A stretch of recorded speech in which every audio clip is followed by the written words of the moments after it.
Well, good morning, John. Good morning, Bobby. How are you guys? Nice to have you here. It's going to be a glorious day. Welcome, everybody, to another On Your Edge of the Seat. Can't wait to see the next nail biting and knee knocking experience only found here at the Iron Dog 63 live stream.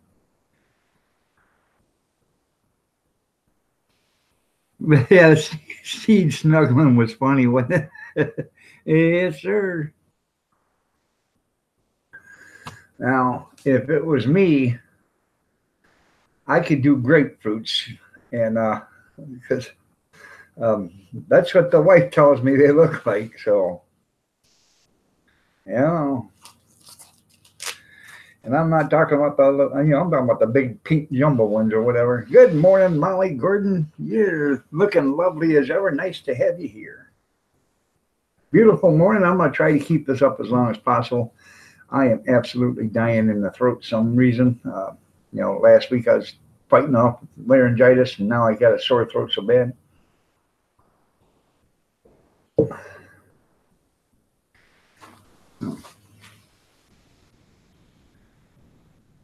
Good morning, Junkyard. Your brother-in-law still there? Did he hear me say hi, brother-in-law? Well, you're welcome.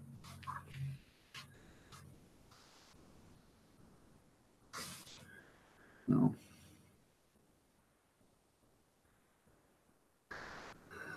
Did you guys get a chance and see? You woke up sleepy. So how did she sound when you woke her up? I don't wake up sleepy. She's still sleeping. I don't wake up grumpy. I don't poke the bear. I don't do none of that stuff. The grand uh,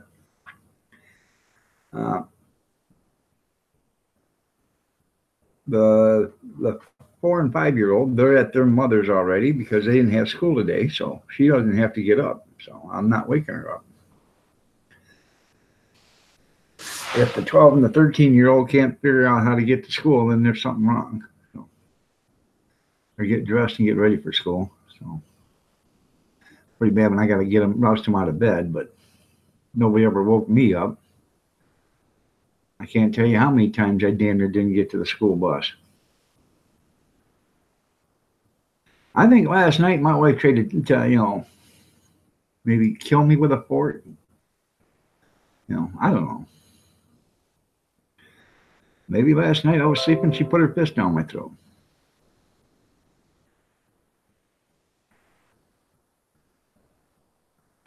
And to your answer, Steve, that is a Philly beef and Swiss. Even though it's got pepper jack, beef and Swiss. People call them cheesesteaks, and cheesesteaks aren't with peppers and onions. Cheesesteaks are just beef and cheddar or beef and Swiss, but it's melted on there. And usually a cheesesteak is cheddar cheese, liquid cheddar cheese, and I don't like that. And no, it's not a fake Philly. I tell you what, it's a big Philly though. it's uh, it's over 3 pounds. So, good morning, Coast Life. I'm trying to remember, is that barbecued bacon dill pickles? Is that what you were telling me? And you bake them? I might do that here shortly. Well, I could give you 300 seconds to think about that comment there, Big Steve.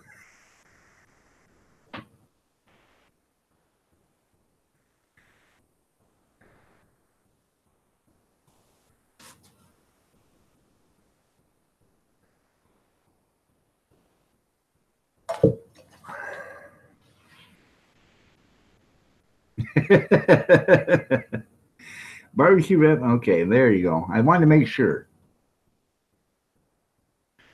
No. Sandra's homespun, I mentioned it yesterday, and she said, you know what she would do? And I said, what's that? She said she would wrap the pickles in ham and then wrap them in bacon and then barbecue them. So, man, that even sounds better because now you're getting two proteins along with your dill pickle. No.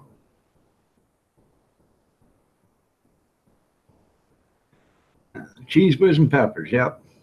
Good morning, Yankee. Nice to have you here, brother. Good to see you. Oh.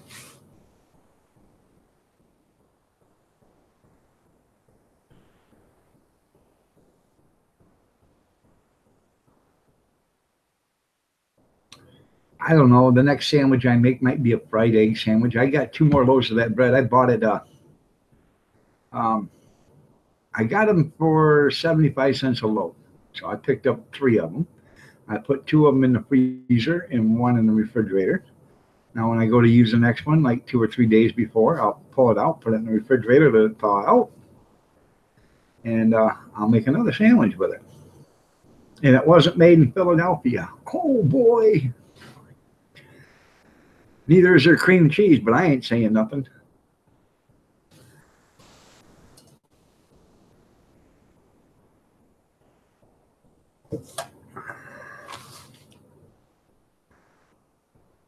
Yeah.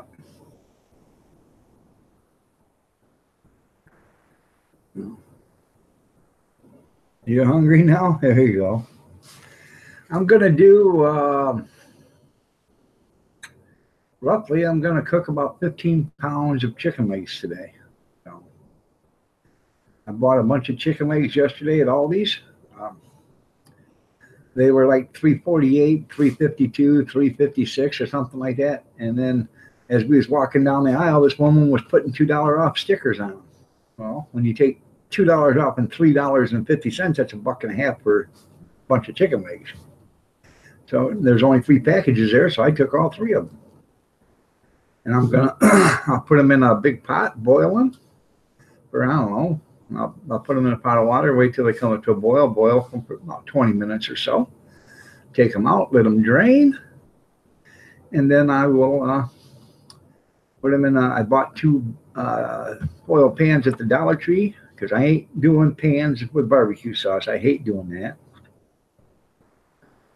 I'll put them in the pans with in the oil pans, and I will barbecue them. And I won't barbecue all of them. I'll probably leave maybe, I don't know, 10 or 12 out, and put them in the same pan as the foil one or as the barbecue ones, but I'll put some foil in there to separate them and just bake those.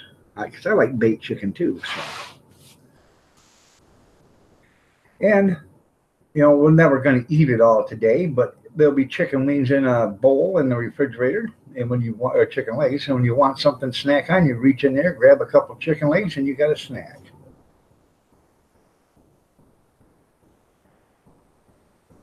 I can't show that stuff, Steve. I'm not going to show that stuff anymore because my live streams are getting cut down because anything that Google doesn't approve of, and then I show it. For some reason, I have got so many live streams, it's got the yellow flag on it. So I'm not going to start showing that stuff anymore. I'm going to quit showing that stuff. Back. I'm going to start hiding this stuff, really. That way Google or YouTube sees that I don't agree with it. And nope. They don't allow the middle finger. They don't allow a bunch of stuff. And you can look at my list and you can see all my live streams are getting yellow flagged. And that's another thing there, Ozark. The broth will make a good soup. I have got a bunch of chicken right now cooked. And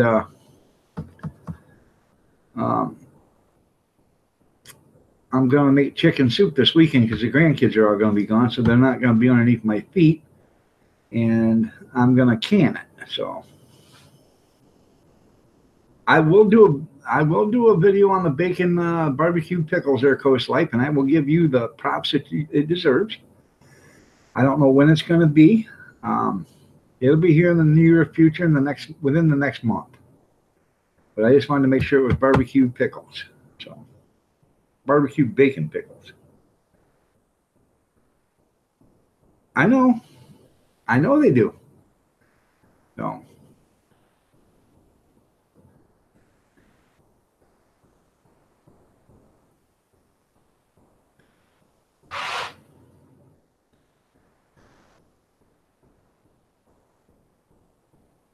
Good for your sword. Yeah. I'm going to do 3 different kinds of chicken soup. That's why I'm going to build a big base. I've got plenty of chicken out there in the refrigerator. I'm going back to, or in the freezer. I'm going back to Aldi's today because, you know, they have their week specials, and whatever doesn't get sold gets put on, you know, reduction. There's nothing wrong with it. And I bought, in the last week, I bought 70 pounds of chicken from there for less than $15. So, you know, I'm not that proud. So I'm gonna go back today because they had a bunch of boneless chicken or boneless thigh or boneless skinless chicken thighs yesterday, and I'm pretty sure they're gonna be marking those things down too if they don't get them sold. You know, those are a little expensive. They're like $6 a package, but if they take $2 off, that's, you know, $4.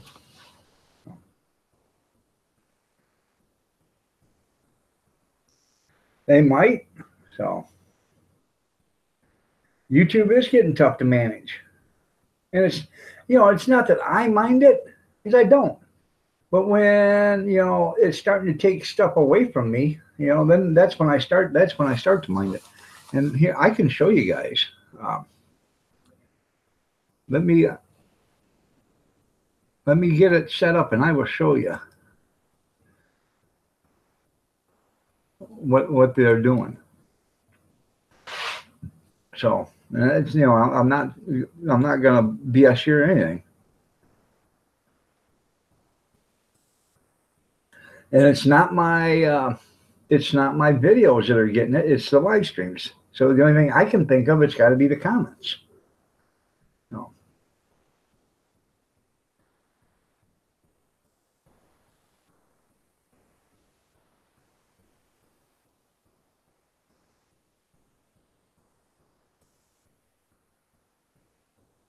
Okay, right there's one. That was Thursday night chat. Last night's chat. Unsuitable.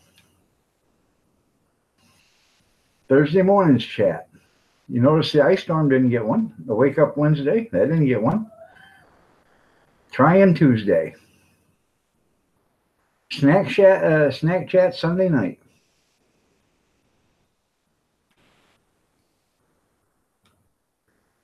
Tippy top Tuesday.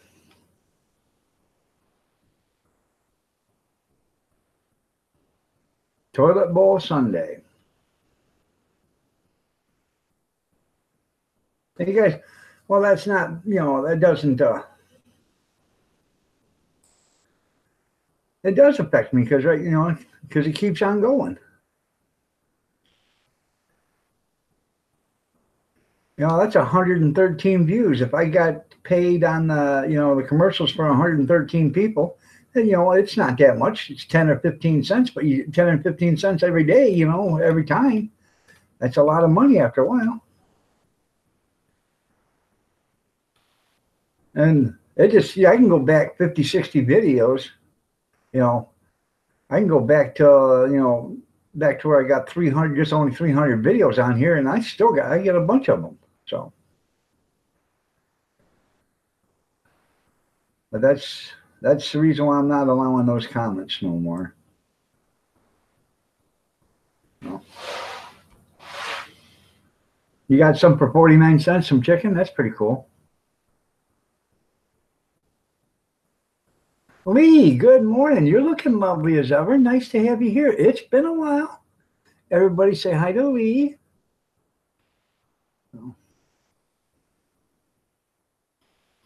It does. It wants to make you stop, you know. So how are you doing this morning, Lee?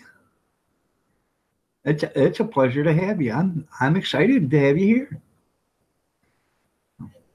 You know, we do panels, Lee, on Wednesdays and Thursday mornings and Thursday nights. So if you'd like to come on a panel, that would be nice. It's been a while since I've been on a panel with you.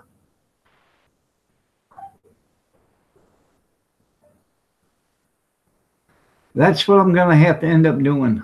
See what if that does, you know. Oh. Yeah, they probably didn't like the lizard and the fish stories. Probably not.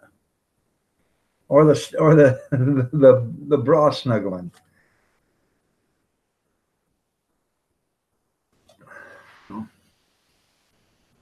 Well, you're welcome. How's your son doing? How's your husband? I watch you on Facebook and stuff. I give you thumbs ups and stuff. So,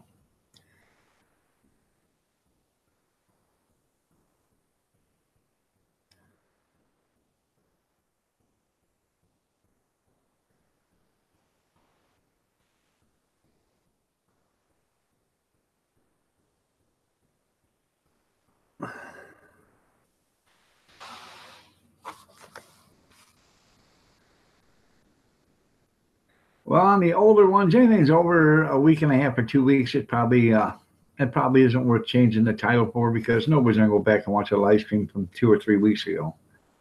Um, but you know, the videos, that's another thing. So,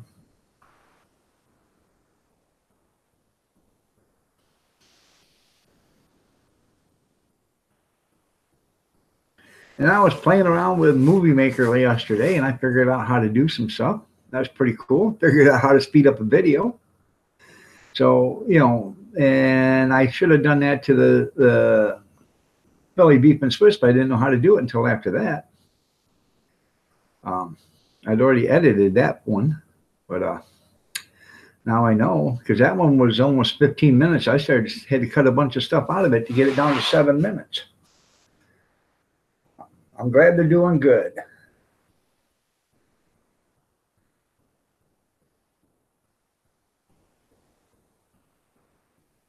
Well, I got YouTube Buddy, but it doesn't want to work for some damn reason. I don't understand it. I had it on my phone, and that was killing my phone. I took it off my phone, and I had it here, and I just, you know, it just didn't work. So maybe I didn't have it correct. I don't know, but I'm not. You know, you're more technically correct than I am. I'm Yankee. I'm still boggled on how Fred Flintstone gets his car to move. So. The other day, somebody wanted to talk to me on Google Hangouts. It took me 35 minutes to figure out how to get on Google Hangouts and how to invite that person to get them to talk to me personally, face to face. I would have called them on the phone, but it was an international call, and I don't have international call on my phone. But I don't have jail phone either. I had somebody call me from jail wanting to talk to me. Oh, well, that was nice, but they only wanted to charge me $6.50 a minute to talk to the guy on a payphone from jail. Who's making money there? Yeah. Why does it cost $6.50 a minute to talk to somebody from jail on a payphone?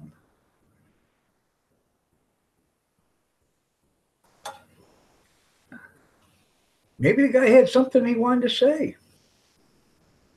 Hell, I don't know.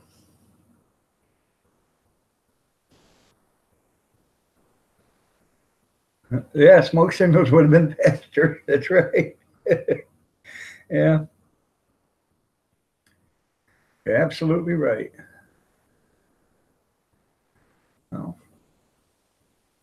Well, anyways, I'm going to make a big batch of chicken legs today. And I'm going to use that broth to make chicken soup with. I'm also going to run, you know, and see if they have more of them, if they have those thighs, skinless, boneless thighs. And if they do, I'm going to throw them in after I pull the chicken legs out, throw those in, and that'll give it some extra flavor, and I can cook those, and that'll go into the chicken soup. But I'm going to make 3 different kinds. And that's, I bought a bunch of frozen vegetables, and what I'm going to do is I'm going to make 1 chicken soup. I'm going to put about a cup of frozen vegetables into a quart jar. And then I'm going to put some chicken and then chicken broth in there. And that way that'll be canned that way. And then the next batch, I'm going to put about 1/3 of a cup of rice in the bottom of a jar. uncooked, and then I'll put in the chicken in the broth, and I can that. When I can that, the rice will cook, and I think in a third of a cup, that'll be sufficient. Shouldn't fill the jar up that much, but it should be enough to fill in, for a quart jar of chicken and rice soup. And then the next one is going to be chicken taco soup.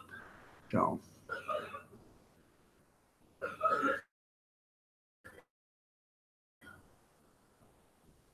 I think I'm going to start getting into eating more soups and get away from, the sandwiches and, the big dinners and stuff like that.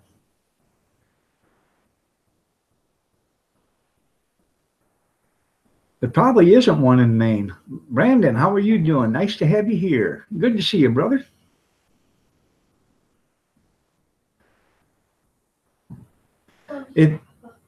Bye. You guys get your coats on, get ready. You guys have a good day. We'll see you when you get home.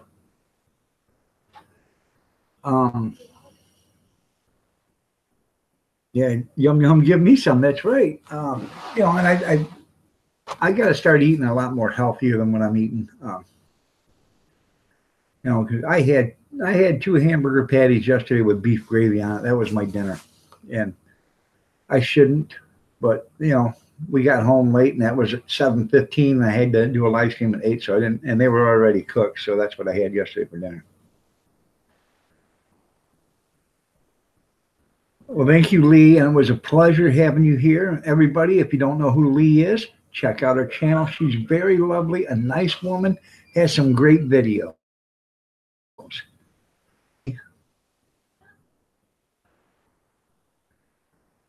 I'm sorry to hear that, Brandon.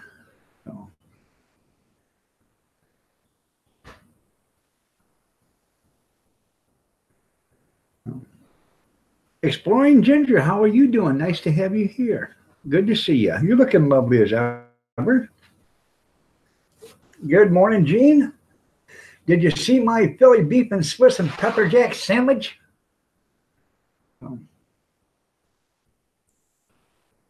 Well, all right there, Brad.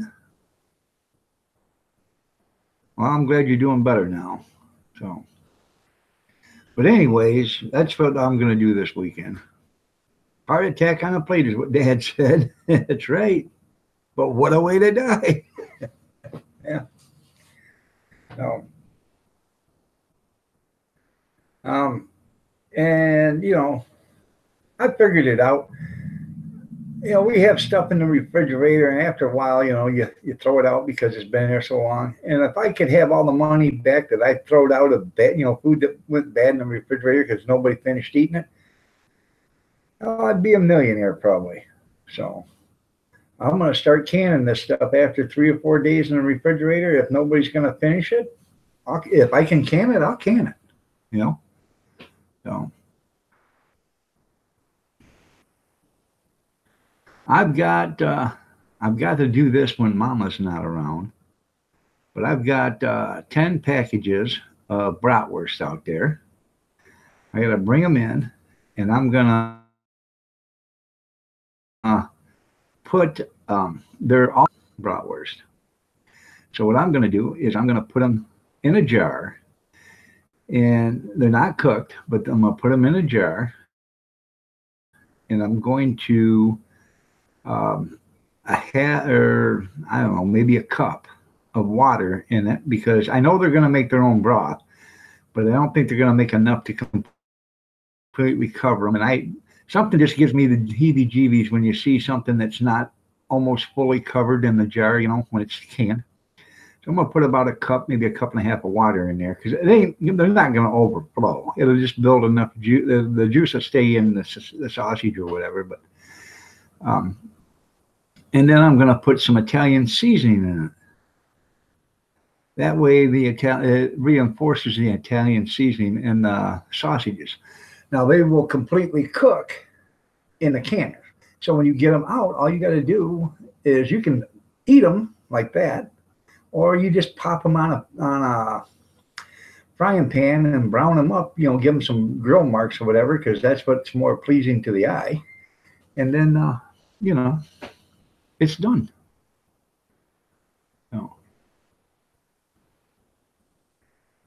And like I said, I got like 10 packages. There's like 4 to a package. So I think I can get 5 into a quart jar, maybe 5 or 6. I'm going to use wide mouths for it, so they come in or get in and out easier. No.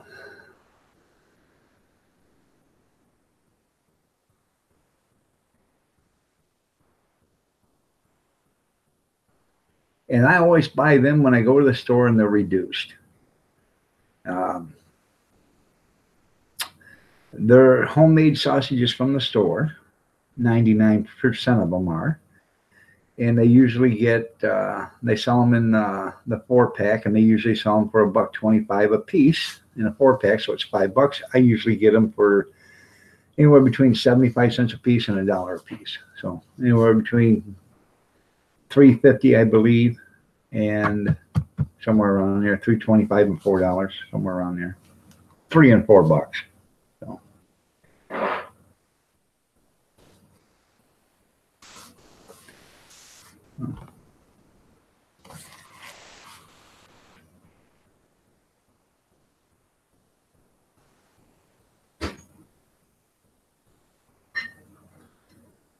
Banking on money. How are you doing? Good to see you here.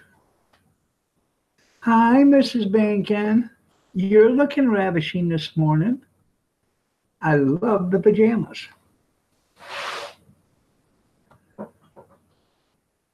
Morning, sunshine.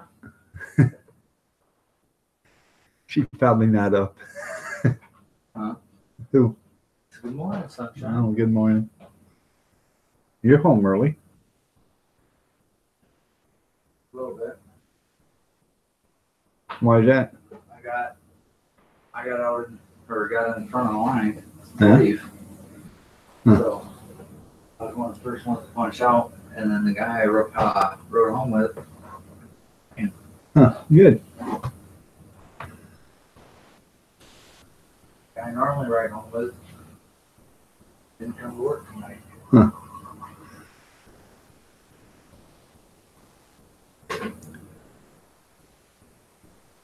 I bet they are good pickled. So.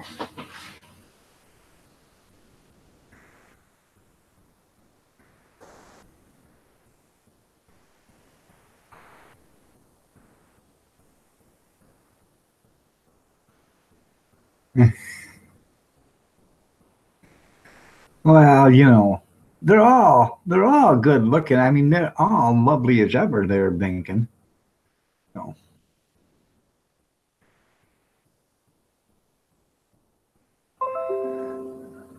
Gene Chambers just commented on. He said, "Now that's a sandwich." That's right. So I gotta get me a cup of coffee. I'll be right back. Don't go nowhere. Go ahead and talk about me if you want, though, because it's perfectly okay. Because if you didn't, I'd think something was wrong.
Morning, sweetheart.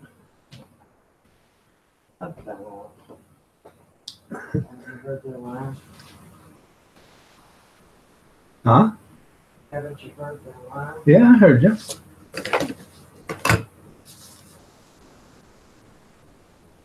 Let's see. Beer and pickled eggs. There you go. How you doing, Ivy? Nice to have you here.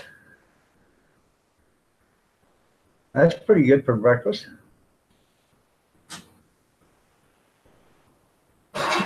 No, I have not looked at Gmail yet, so I'll have to look at that, Ivy. I didn't get up to, or not Ivy, Ozark. I didn't get up till 5 minutes to 6 this morning. By the time I had to start the Wi-Fi all over, I had to get out and, prime the carburetor and pump the gas and pull the cord 100 dozen times to start the generator up, to start the Wi-Fi up for Frontier Communications, because it wasn't working this morning. Finally got the Frontier to do its part. What? Junior's already home already. Hell, he's home 5 minutes early. Oh, how do you get there? He said he got the first of the line, and the guy he rode home with drove like a bat out of hell. She not going to school? I don't know. He just walked upstairs. So,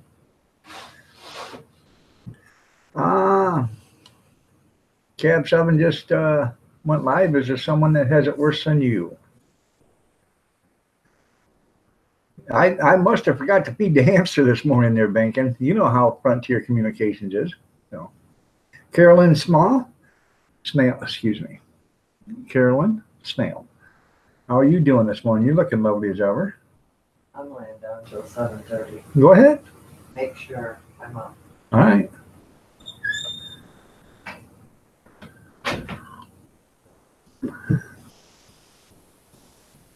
You're on break too? That's good, Ivy.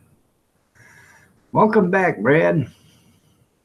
So, I was born on a break. That's what they tell me. So, yep.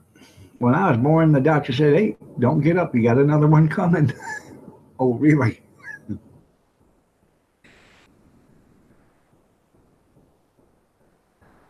I drink all the coffee, Caroline. I'm sorry. No. Cheers to you too, Ivy. And by the way, you're looking lovely as ever.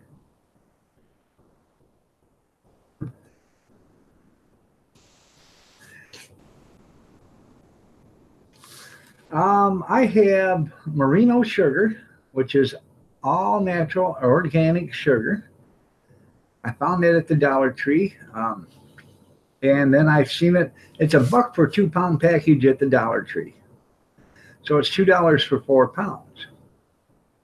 Well, at the Aldi's, they got the same thing for 4 pounds for $1.95. So if I'm going to Aldi's, I'll buy it there. If I'm not going to Aldi's, I'll just buy a pound of it at the Dollar Tree. So.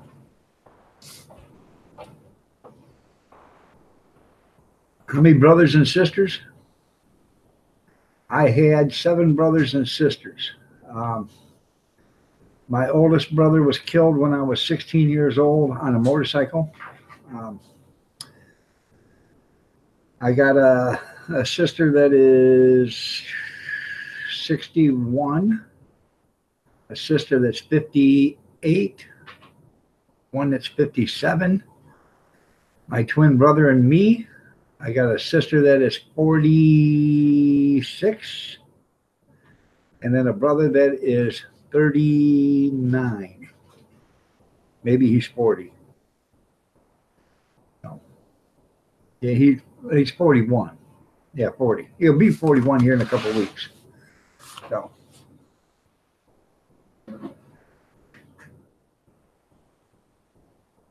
Probably bleached sugar. I tell you what, the Marina sugar doesn't look like regular sugar. It's not refined. It's not, small little crystals. And the crystals are probably twice the size of normal white cane sugar.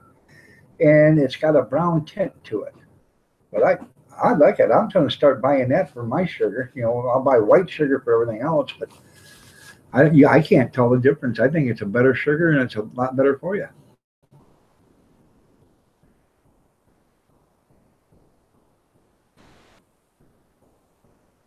My brother is the oldest one, Kevin. I'm 55.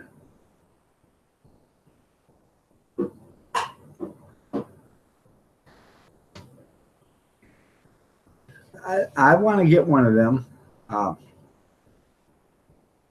Yep.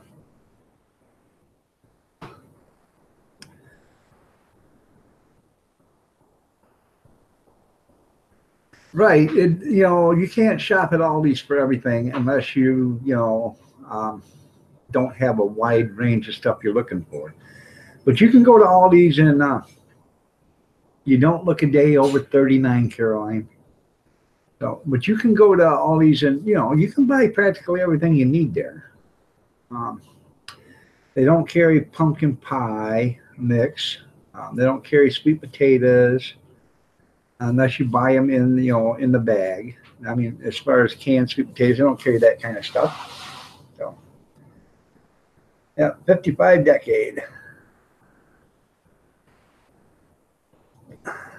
You're 55 minus a decade, so you're 45. Yeah.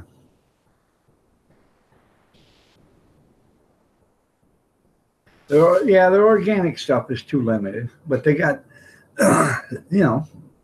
they are starting to be one of the better grocery stores, and they're going to get more and more stuff in. So I wasn't a big fan of it because, we've had on all these here for 15 years, and I haven't been going there. I just started going there the last, 6 months. I'm getting tired of these big stores, ripping you off. Now I do go to, there's 3 different stores I go to, and I have a Walmart here, and I go there if I absolutely necessarily have to. Other than that, I don't go there.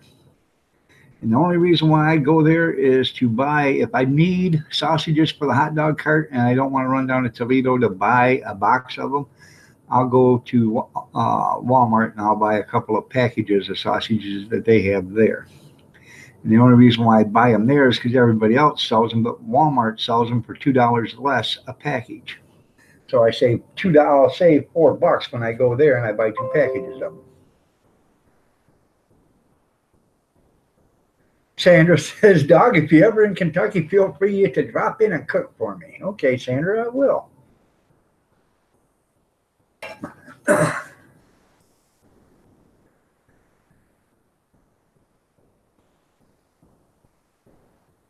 Well, see, I was at this Aldi's. I was there. I went to go get canned yams, especially for there, and they didn't have them. I said, "You got canned yams, sweet potatoes, only in the bag. We don't carry them here no more." So what do you mean? We don't carry them no more. So I had to go across the street to a big store to get them. So.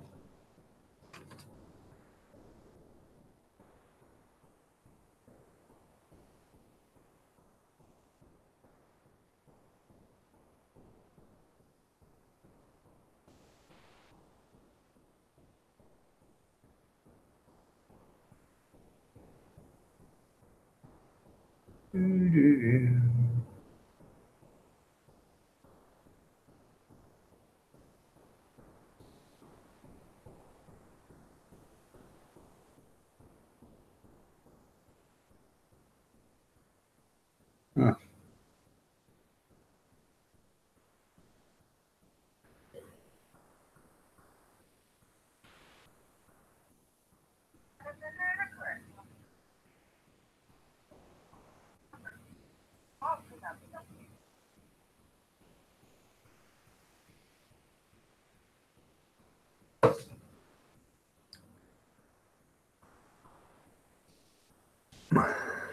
To a what? To a Liddy? Never heard of them.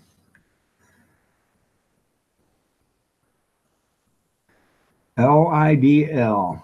Never heard of them. Lidl?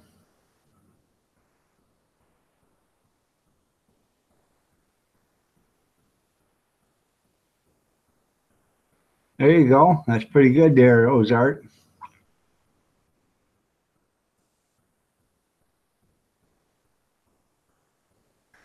Hey, let me bring this thing up and I will share this link. You guys might find this interesting.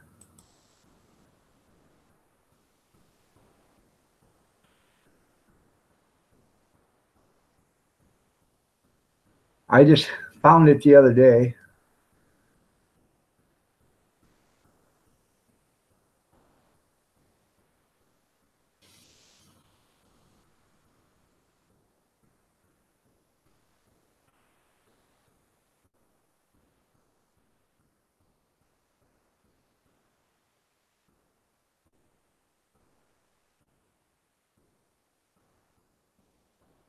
Let me see if this works.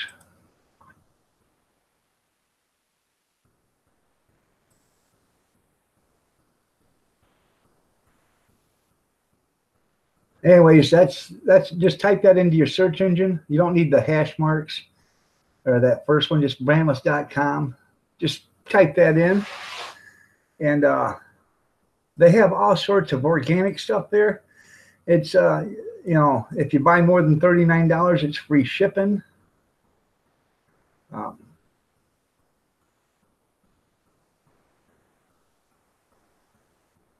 Okay, it's a veggie store. All right.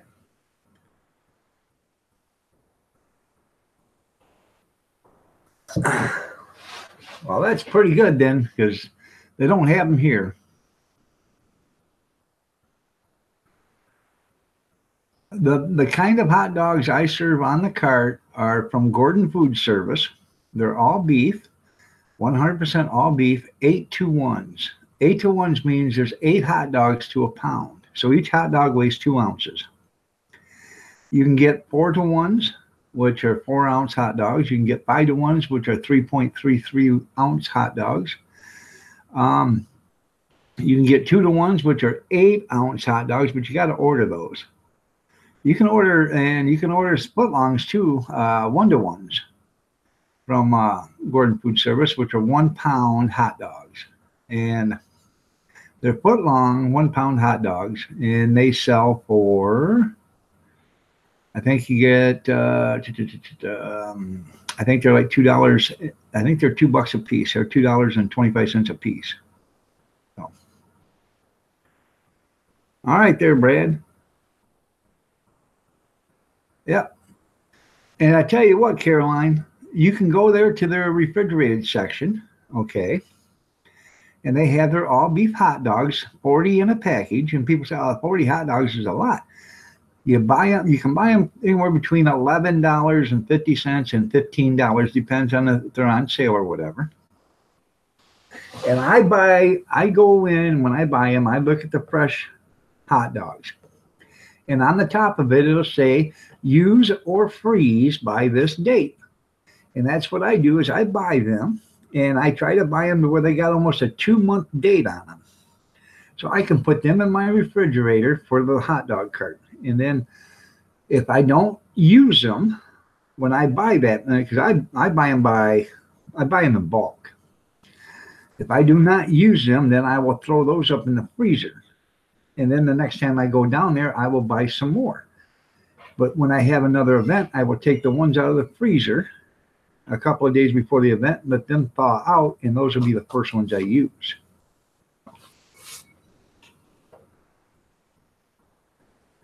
They'll all be, yep, if you yep, you got to count the hoofs and the snouts and the nose and the tongue and all that other stuff. No, these are all quality beef there, Kevin. They tell me every time I have an event, man, people come, they're the best hot dogs you've ever had. And they are good because we don't boil them, we steam them. And they taste a lot better when you steam them. I want to open her purse real quick. We got to take off real fast. Kirsten forgot her backpack. Oh, okay. I charge $2.50 for a hot dog, $3 for a sausage.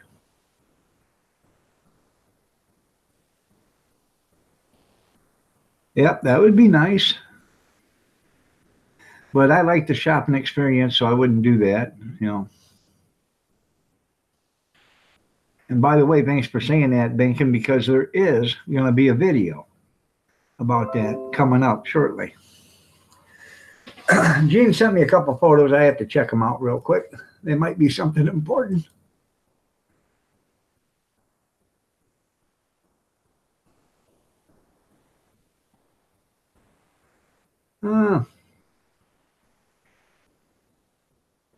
If bed bugs were found on beds, whoever come up with the name cockroach, you're right.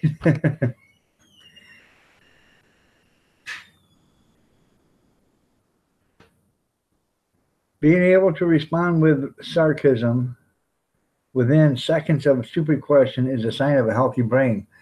That must be Kevin Helming right there. You've got a healthy brain. So,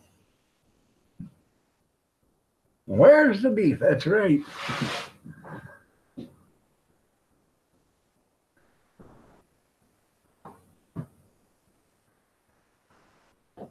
You're right there, Ivy.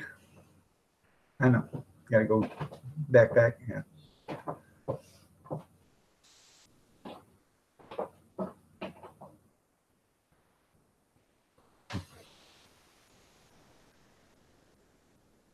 Eagle VP, how are you doing? Nice to have you here.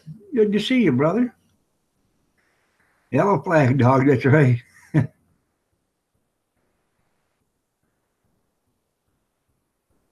Yep. Yeah, they already started that. You know, you call them and Code Park and they'll bring it out to you.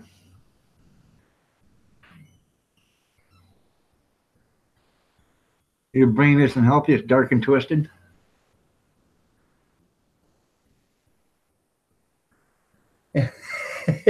Yeah, great minds think alike, huh, Kevin or Gene?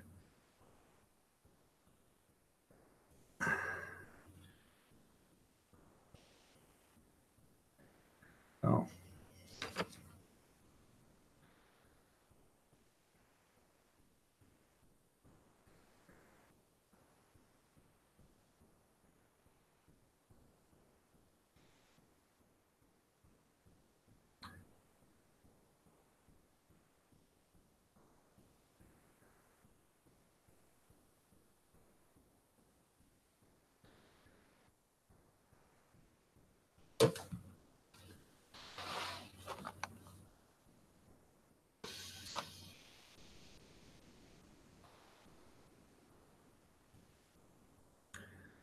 Okay,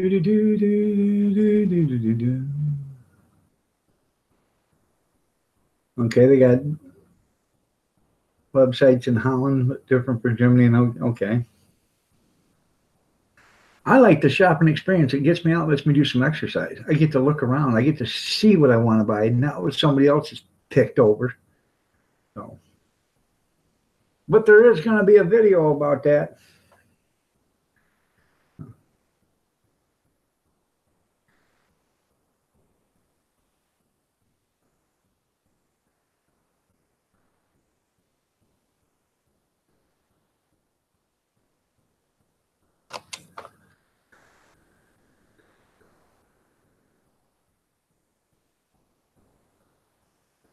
$19.52. Okay.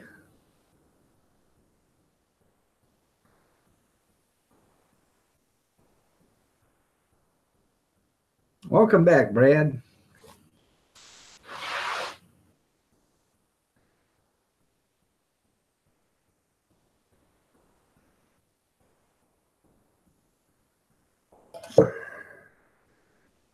What do you got? Gas, Steve?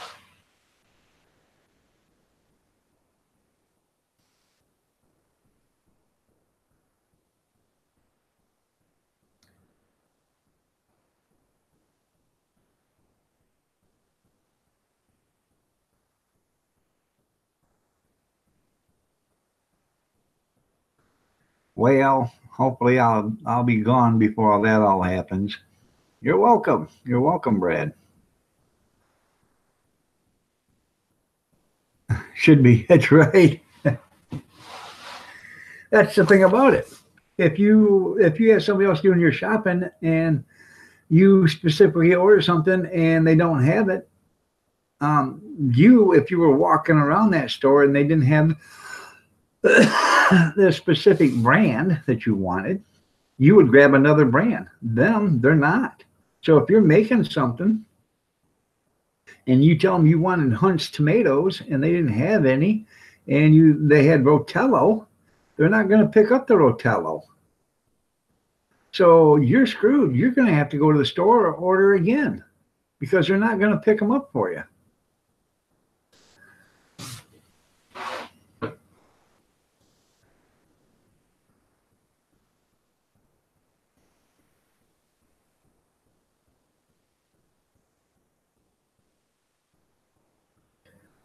And they did it legally too, didn't they, Caroline?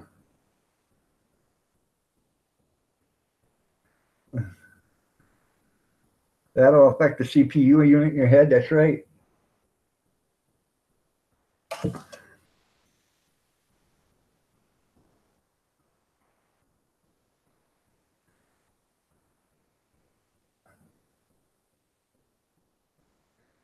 Welcome, Tim. Nice to have you here. You're looking lovely as ever. Have you been losing weight?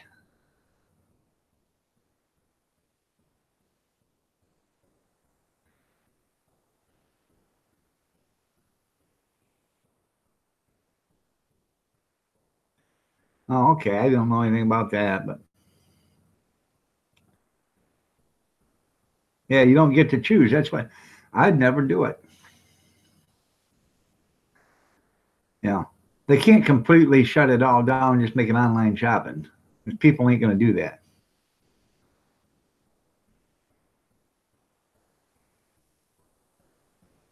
Oh, I bet, Caroline, I bet.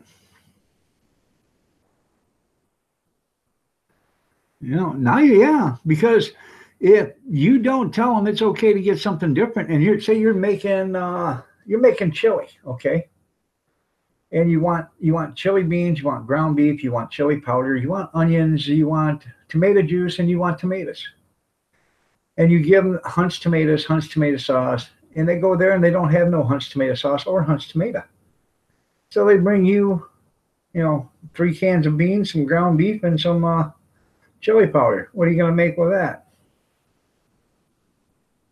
And some onions.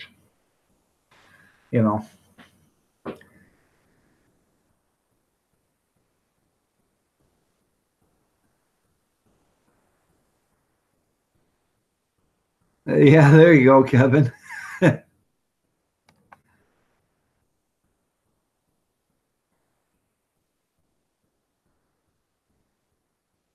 Well, congratulations.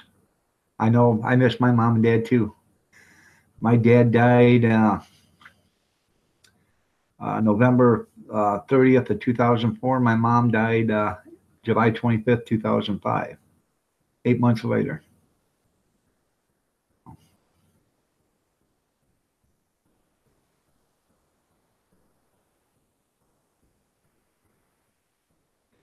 Well, I'd like to shop local stores, but there is no local stores here. All the local stores here are owned by people that can't speak English, and they send all their money to a country that wants to kill us. I'm not saying that I'm not profiling anybody, but I'm just telling the truth. But I learned a bunch of stuff last night on the live stream, and I'm going to start doing it. So, hey, emergency vehicles. Okay, everybody, go check out Emergency Vehicles. He's got a giveaway. He's giving away a couple of paintings or pictures on Saturday. You got to enter his contest video and then type in a number between 1 and 1,000 to be entered. So.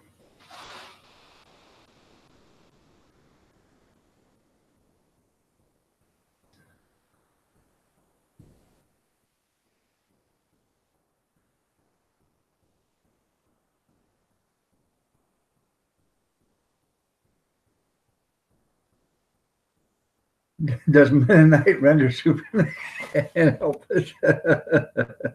That's funny.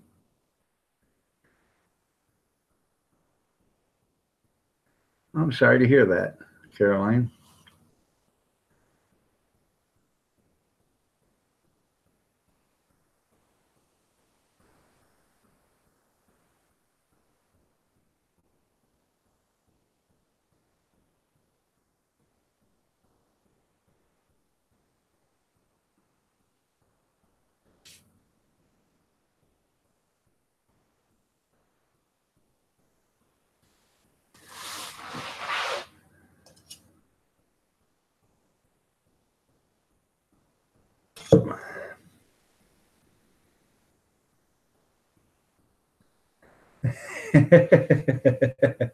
Good morning, Just Me. You're looking lovely as ever. Nice to see you here.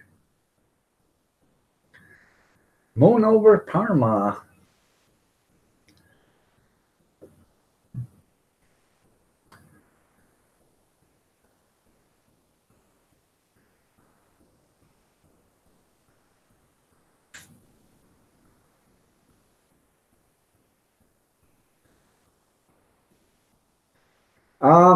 They are now. They learned their lesson, didn't they, Tim? Amish never satisfied because they need 2 men all night. There you go. That's funny.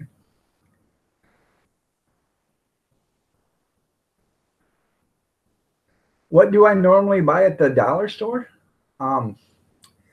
They have this cans of beans and rice. I like that. That's pretty good stuff. So I'll buy that because I'm the only one that eats beans and rice. So I'll buy that. I buy their John Morrell hot and spicy kielbasa. And what I do is I cut that up and cook that in the beans and rice. I buy their sugar. I buy their beef broth and their chicken broth. It's $1 a quart. That's pretty good stuff. I put it right up there with Swanson's. And I buy their ravioli. Get their cheese-filled ravioli. Man, I'm telling you what, you guys are missing out if you've never tried them. Follow the directions on how to cook them. I cooked them, and then I made a rich, meaty spaghetti sauce because we had spaghetti that day, but I made a lot of spaghetti sauce, and I threw a few ladles of spaghetti sauce in there with the ravioli, when it was done, and let it sit in there with a pan. And then when I pulled them out and put them on a plate, I put another, partial spoon of spaghetti sauce on them, and a little bit of Parmesan cheese. And I'm telling you, they are some damn good raviolis, and you get like 18 of them in a bag for $1, and they're that big. So yeah, I'll show you a bag real quick.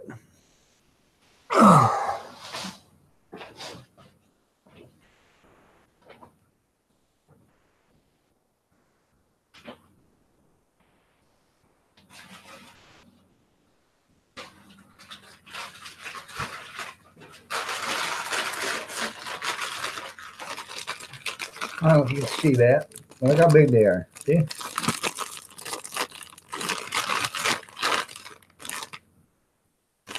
And there is, let's see, 1, 2, 4. There's probably 10 or 12 in there. There's 13 ounces because there's probably 13 then. There's probably an ounce apiece.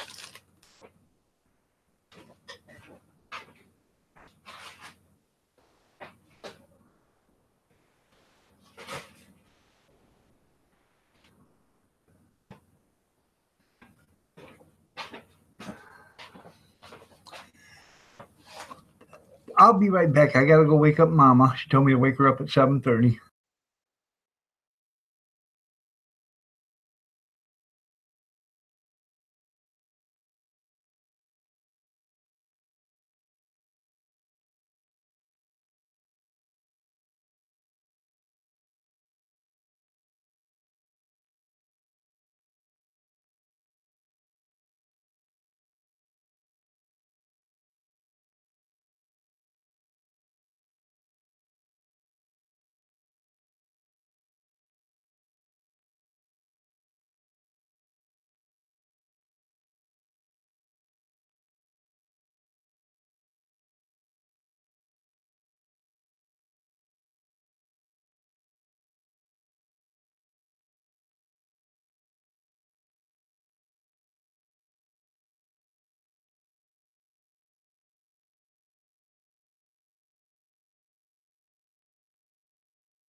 Well, you guys did a lot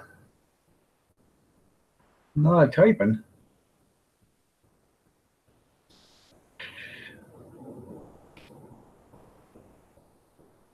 Let me catch up on some of these.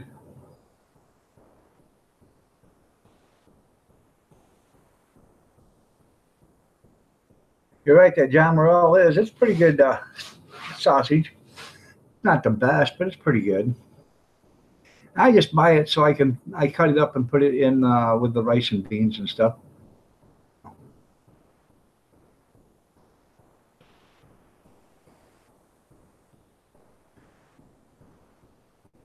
I have no idea what you guys are talking about. That steam man. Yes, I go to the Dollar General too. Actually, we got 3 of them in this town. So yeah, we got one on the west side, one on the north side, one on the south side. I'm waiting for them to put one on the east side. So General Dollar is going. They claim to have they're going to have 5,000 stores by the end of 2021 or something like that. So.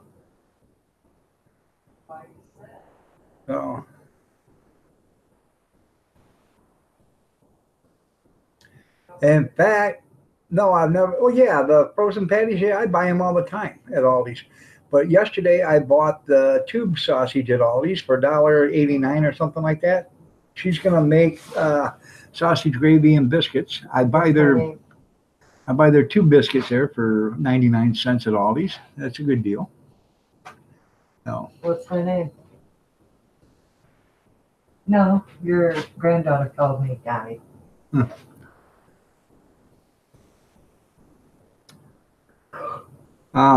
Anyways, I buy at the Dollar Tree. I also buy their boxed milk. Okay. And I buy the whole box milk if I can find it.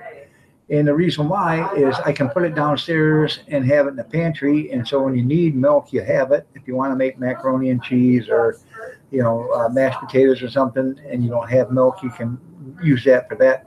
But I mainly use it for coffee creamer. It's got a different taste than regular milk. It's got a processed taste, just a little bit different than evaporated milk and condensed milk, in between both of them. And it does actually make a good coffee creamer.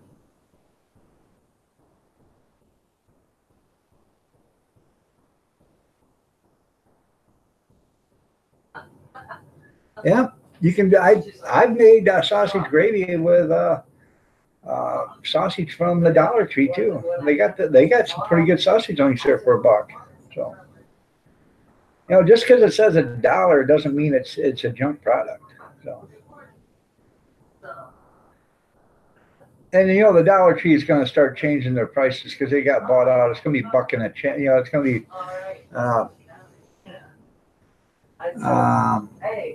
It's just going to be called the Dollar Store, a dollar and then, or something, a dollar and some, or something like that. So. Yeah, she's getting her coffee right now. So. Jean says hi. Morning. She said morning. She's talking to her sister on the phone.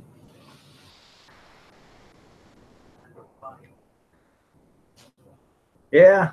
I was at Aldi's yesterday and the homeless people were there. Nobody's kind of calling me. Should have known, right? I have no problem with the homeless people, honestly. I wish that, we could take better care of them, but we can't. A lot of them don't want the help. But they had this guy come in yesterday when I was there, and he, let's just put it this way. This guy, you could smell him coming. I thought he was Sasquatch because you could smell him coming from like 20 feet. But he was so dirty. His hands and stuff were so dirty you couldn't even tell he was actually a white guy until you seen his face. And the only reason why you could tell he was white is because part of it's underneath his eyes and stuff was still white. But this guy was absolutely filthy. He was in coveralls and they were covered with mud. His hair was all, matty and, and you could tell he was homeless, and he had a gallon of milk and a loaf of bread.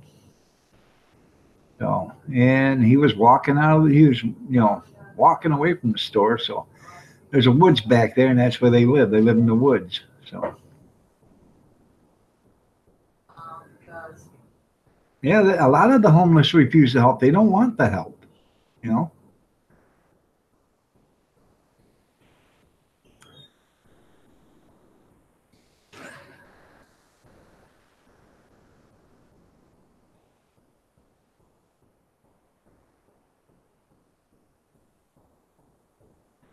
Well, I just bought some the other day there, Ozark, and they weren't two for $1.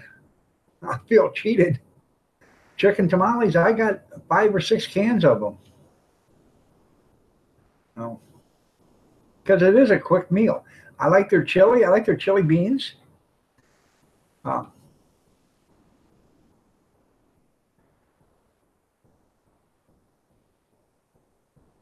remember, buy low, sell high. Uh, it is sad they're just me. um, no, well, other than canning a bunch of chicken soup this weekend. You do more dumpster diving than most homeless people. Hey, there's nothing wrong with dumpster diving.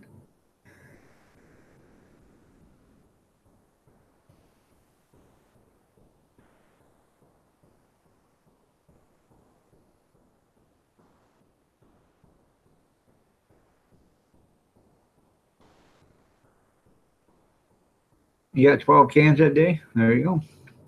Well, they say to buy gold and buy silver. Well, silver was $42 at one time, and now it's like 16 bucks. How good is silver? Oh, but the Chinese are going to be buying lots of it. Well, there's lots of silver still out there that's circulating.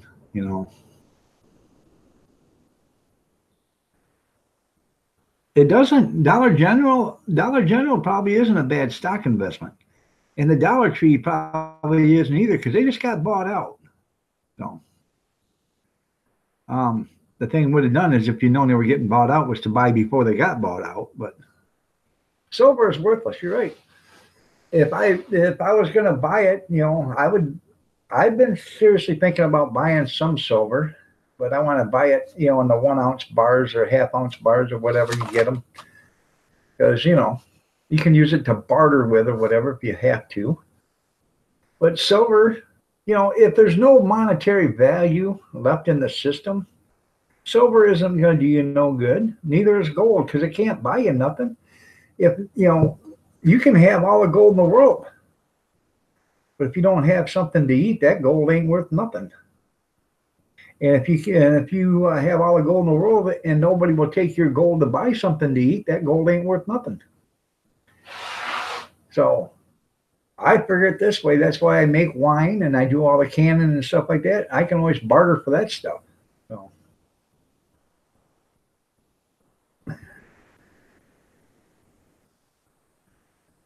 Tessie added a good day dumpster diving at Trader Joe's. So. Yeah. Food is, is the main commodity.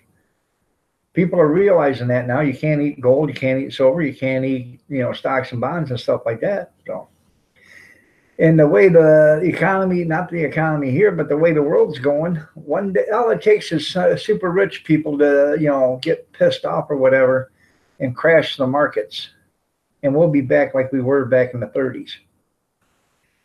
So.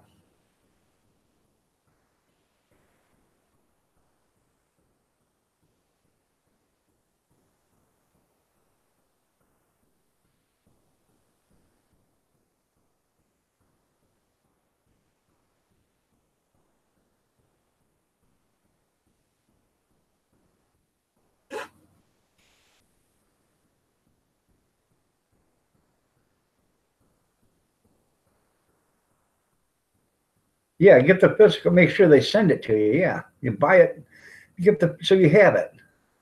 Because, somebody can tell you own 10 ton of silver, but if you don't have 10 ton of silver sitting in your house, you don't own nothing because if they don't send it to you, it ain't yours.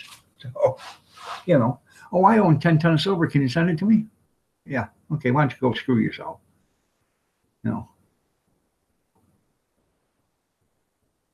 You're right. You can have all the money in the world, but if you're not happy, It doesn't do you any good. I mean, you can rent happiness, but you know, that's just renting. So.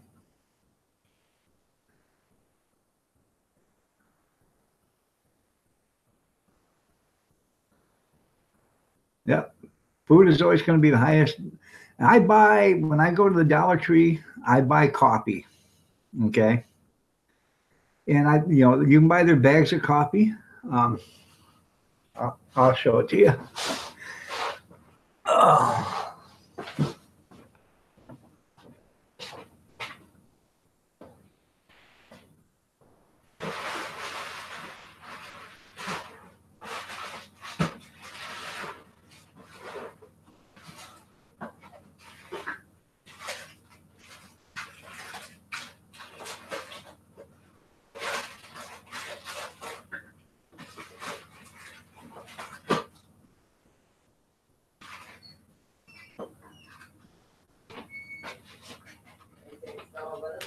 No.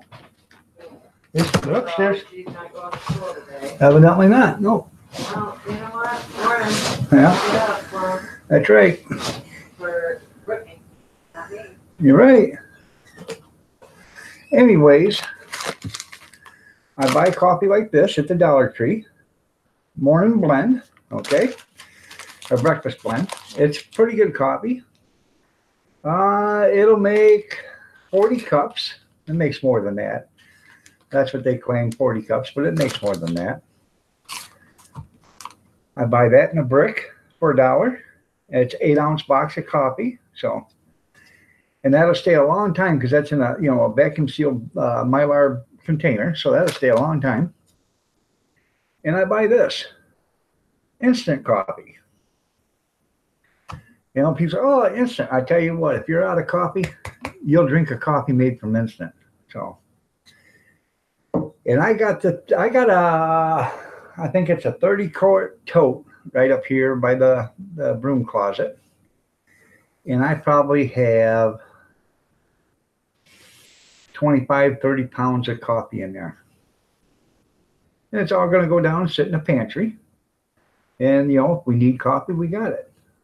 But I also buy coffee by the container, you know, the big one. This is just in case.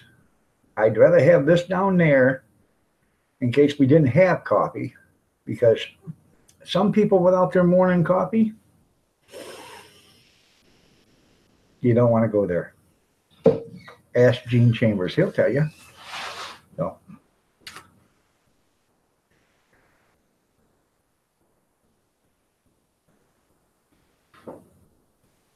Well, why they parking there? I have no idea.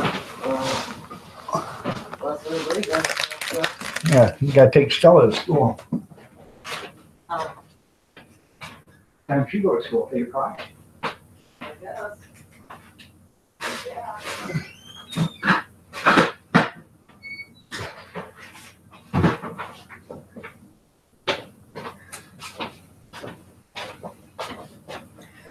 I usually when I go to the Dollar Tree myself, I don't spend more than $6, $7. You know, I'll go there. Yeah, you can. Yeah, coffee and ice cream. You can put instant coffee and chocolate. Good morning, Rinda. Nice to have you here. I also buy, you know, they got beans there for $1, you know, in the bags. So every once in a while, I'll pick up beans. I've got red beans, pinto beans, navy beans. I got all that stuff. And that's the thing to buy are beans, and because beans are protein. You know, even if they don't have no meat, it's still a protein. So you go to the Dollar Tree and ask for a price check. Well, I go to the Dollar Tree knowing that I don't have to look at prices on nothing. So, yeah. So, but I am serious about the ravioli though. If you guys go to the Dollar Tree and they have it, it's in the frozen food section. That is some great stuff, man. I bought a few packages a couple months ago and never done nothing with them. And we were having spaghetti. I thought, well, you know, and I seen they had more, so I bought a couple more. And I'm glad I did. And I'm kind of upset that I waited so long to do it. So.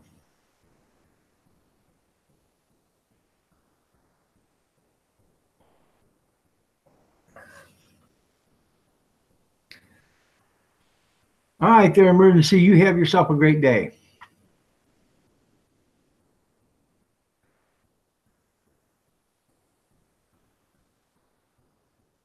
There's Linda with her lip prints. I can only imagine where they are more. The 215 is more in a tray. February 15.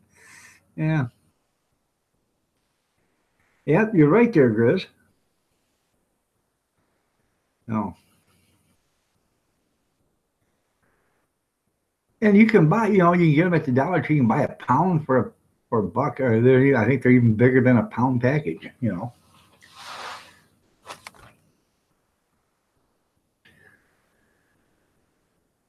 And if you go on the end of the aisles, they have ham flavored bouillon.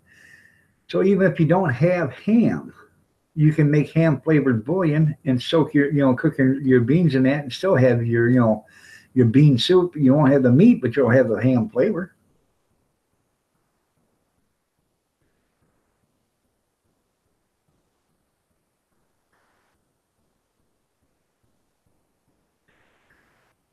He's got just enough to get his 3 olive breakfast this morning there, Redmond. But I'll get you a cup of coffee, Redmond. I'm a nice guy.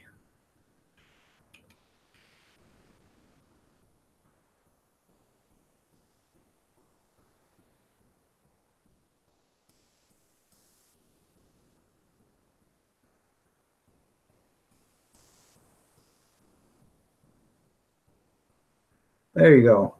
Look at that. I just got you some coffee there, Redmond. Isn't that nice of me? So.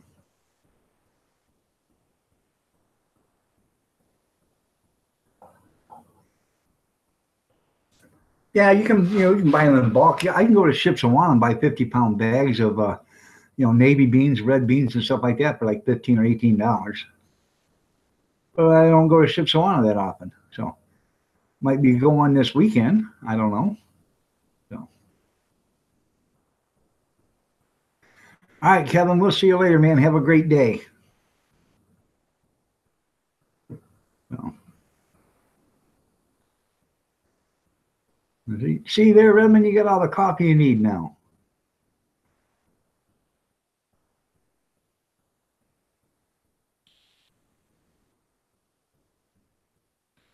And I still want a canned coffee.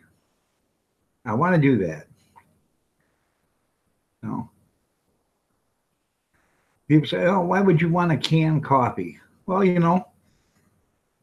we throw out probably a pot, at the end of the day, maybe a half a pot a day. If I took that half a pot every day, put it into a pitcher, put it in the refrigerator, and at the end of the week, I'd have a gallon of coffee or better. I could pour that into quart jars, pressure can it, put that downstairs, and that way, if you needed coffee in the worst way, you could just bring it up, put it in a pan, warm it up, put it in the microwave, put it in a cup in the microwave and warm it up, or you could drink it with ice cubes. You'd still have your coffee. Well, people say, well, why don't you just, make your own coffee then? Well, if you don't have a lot of water to use, if SHFT, if you don't have a lot of water to use and you already have coffee that's already made and canned, you don't need water for that. It's already. And you can also use that coffee to make gravy and stuff with, red-eye gravy if you need to. Yeah, reheating coffee tastes good. It doesn't matter. So.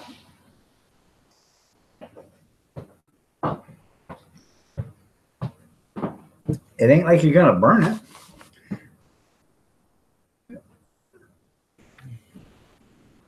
Coffee only gets burnt when it sits on a burner for so long. If it's not on a burner and you're putting it in, it's actively boiling. It's not sitting still. It's not being, it's not sitting in one area and it's not being cooked on one area. And that's where you start burning your coffee. I bet it would taste just excellent. And I wouldn't water bath can it, but I would pressure can it. And water too, you know.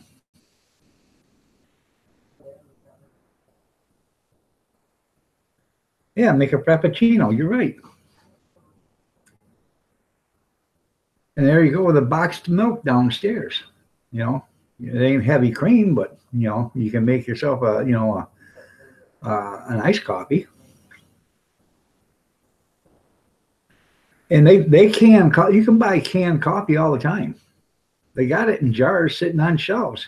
You know, Starbucks does it. Why can't you?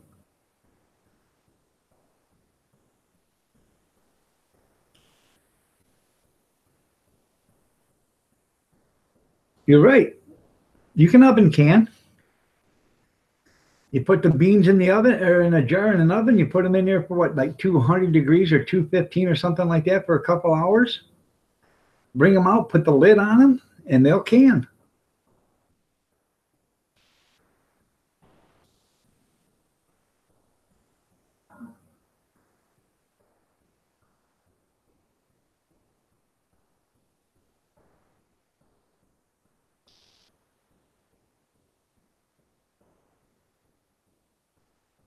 Yeah.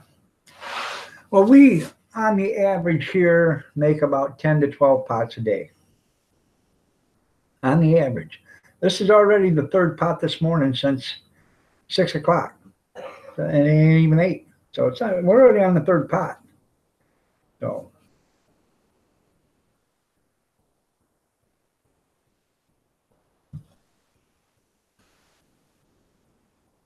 And we don't drink coffee like Gene does, but I'd like to, you know, I've got 700, 800 jars downstairs. I would like to can, I don't know, 21, you know, make 3 batches on the pressure canner, 21 quarts of coffee, you know, and just put it down there in the pantry.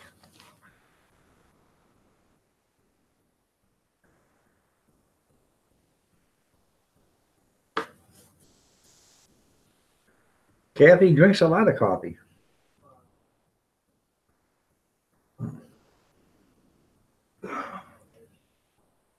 The iron mug, that's right. Yeah.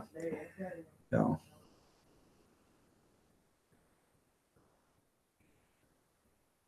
Now, I don't drink as much as the rest of them. When I get up and here on the live stream, I hardly ever have another cup of coffee. I might have one at night, maybe once in a while. I had one the other night, but I drink we're between 3 and 5 cups every day, and that's it. I don't have any more.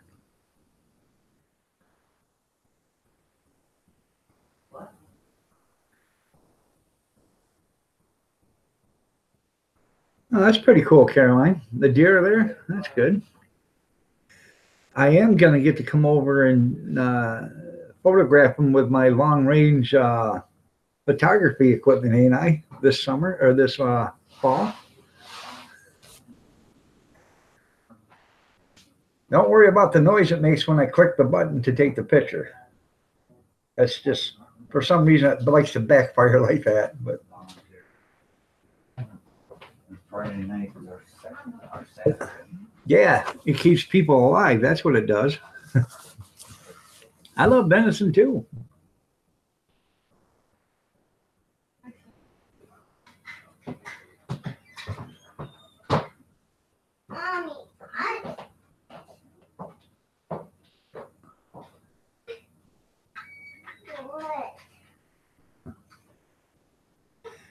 That too. That gets you going first thing in the morning. No.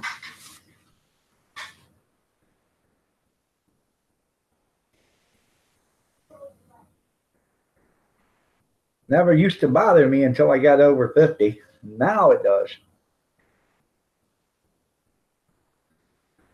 But I don't know if it's that or if it's the gastro bypass I had. So I think it's a little bit of both. But when I drink coffee and I get the urge, I better go or I'm gonna go. And it doesn't matter where I'm at. So I'm going to go. So it keeps the pipes moving. It sure does.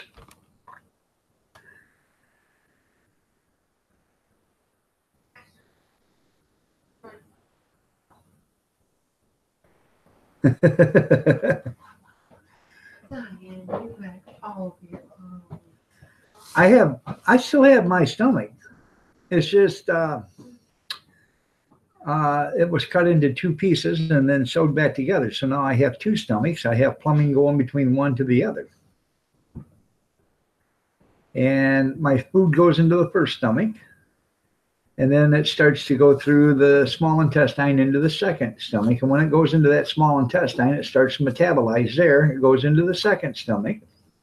And then it metabolizes there. Then it finishes metabolizing out through the intestine. So that, and during the holidays, I've gained 5 pounds. So it's another reason why I want to get to start eating soup and stuff, because, you know, soup is a lot better for you than anything else. Soups and salads. And the salads are good for you until you start putting a bunch of stuff on it. I like just the Italian dressing, so I'll put that on there. And, you know, I can live without bacon bits. Cheese I don't put on it sometimes. But, you know, like I put a boiled egg on it and sliced beets and olives and stuff like that, you know.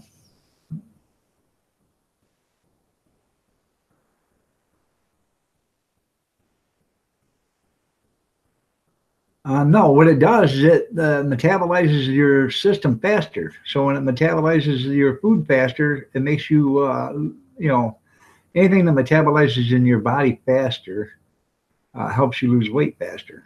So vinegar, oil, and oregano. There you go. I made some dressing the other day for, I made a turkey. Yeah, turkey sandwich. I made a big turkey sandwich. And I used red wine, red wine salad dressing, or raspberry vinaigrette and Italian dressing. And I put both of those together, shook them up in a jar, and made a dressing for an Italian sandwich. And man, that was pretty good. Yep, do low carbs and you'll lose weight. You're right. I'm also going to do, probably next month, I'm going to make another soup, and it is the Sacred Heart Diet Soup. And when I do that, you guys will probably like that. If any of you guys want to, you know, lose a few pounds, the Sacred Heart Diet Soup will show you how to do that.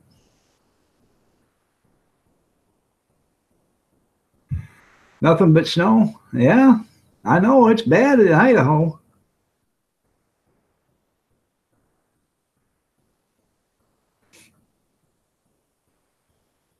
Well, anything without bread, there you go, or potatoes, carbs and starches. You cut out your your pasta, your breads, your potatoes. It's almost like a keto diet. So,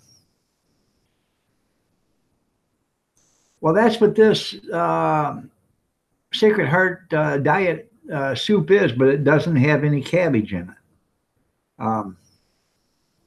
For the reason why this was developed by Sacred Heart Hospital, the physicians at Sacred Heart Hospital, and it was designed so for people that had to have heart surgery, they would, and that were overweight, they designed this diet so they could lose 20 or 30 pounds within a couple of weeks. Anytime you lose a few pounds, if you can lose 20 or 30 pounds before surgery, your chances of surviving that surgery dramatically improve. So, you know, if it's 50-50 that you're going to survive, and then you do this diet, and you lose 20 or 30 pounds, your survival rate probably just went up to 95%. So, yeah, all that good food has plenty of, you know, cheeseburgers, pizza, you know. By the way, here's a bit of advice. If it tastes good, spit it out because it ain't good for you.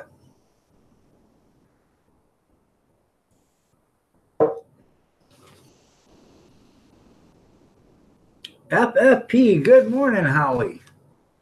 Nice to have you here. Had a few comments about the show last night.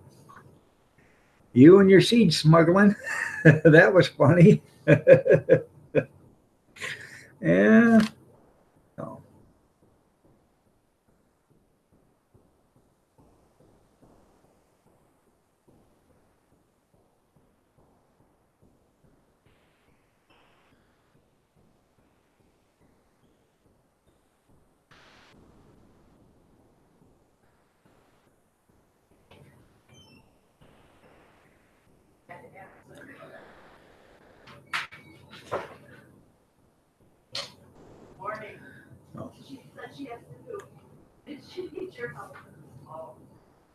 Granddaughter's here, and my son, my son's, the one that is on the pipeline. His daughter's here. So she needs a babysitter today, so we're babysitting her.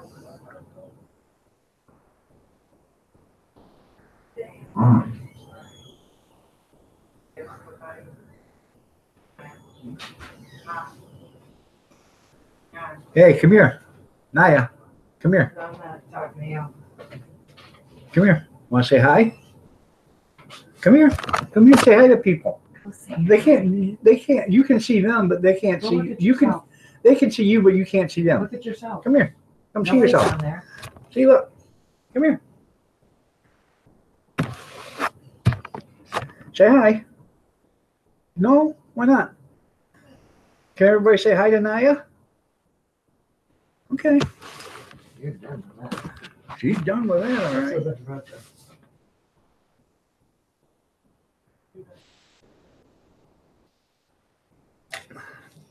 Anyways, that's my son's wife's kids. They're my granddaughters now. Her dad is still alive, but the older sister, her dad passed away. And, they were talking about it, him adopting her. And I said, that's not right, because if you adopt her, you can't adopt the other one, because, her dad's not going to give up, adoption papers. So it wouldn't be right. So, and they started thinking about, it wouldn't be right because one would think, I wasn't, good enough or whatever. So.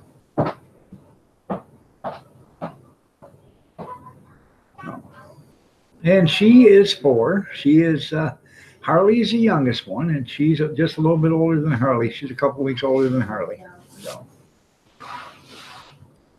And then my son and his new bride are going to have one in the later part of June, and it's going to be a boy. So. What was the name they're going to call him? Kyler. Kyler, yep. It's a football player. Yeah, he's a football player.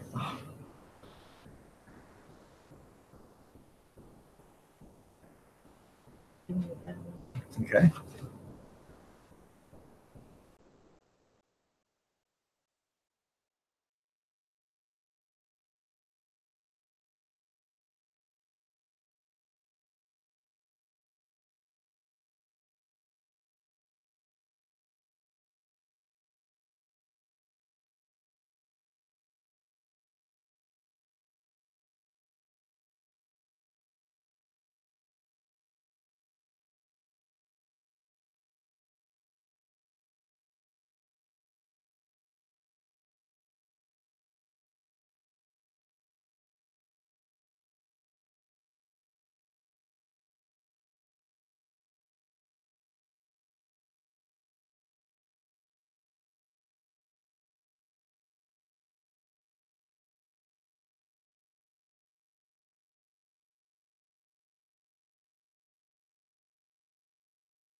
Sorry about that.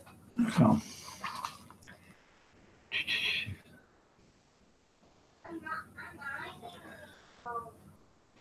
What? Gene, by the way, you might want to get a hold of FFP. He's got plenty of extra snow if you need some. No, just saying. I think FFP, he's hoarding it right now, so you might want to figure out what's going on, Gene. If you're lacking in snow, I think Howie's stealing it from you, so you might want to check that out.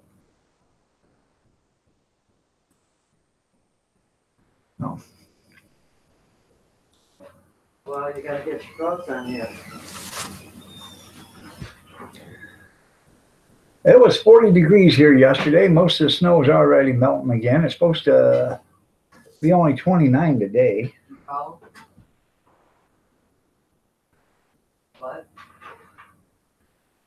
But it says 35 degrees right now. So it says 35 degrees with a high of 28. You know how this thing is.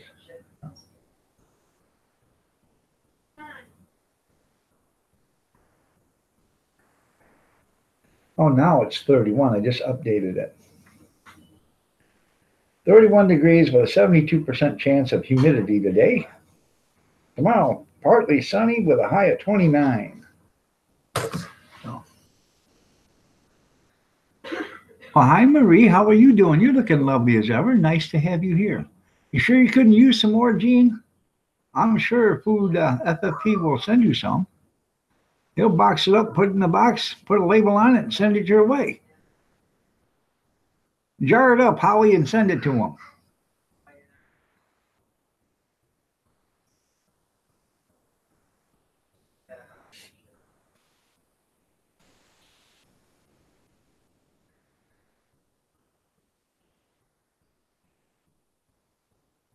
He snowed his pants.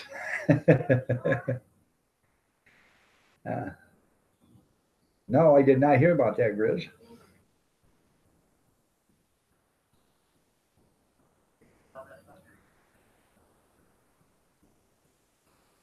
Huh.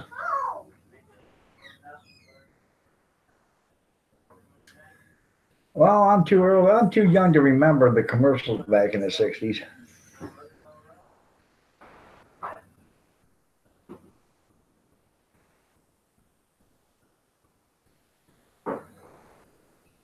Huh.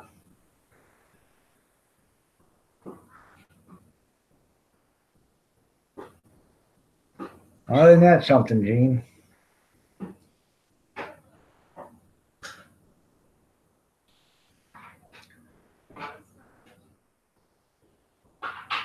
Good morning, Picker Rack. Nice to have you here.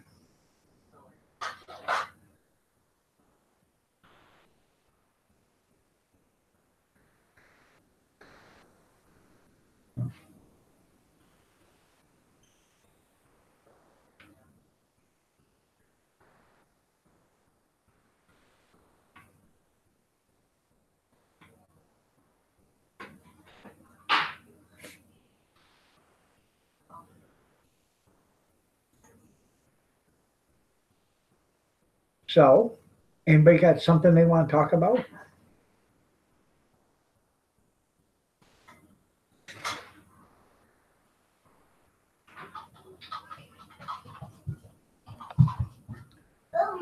Yeah, I'm a youngin'. That's right. No, I'm 55, but you know, I can't remember everything from the 60s.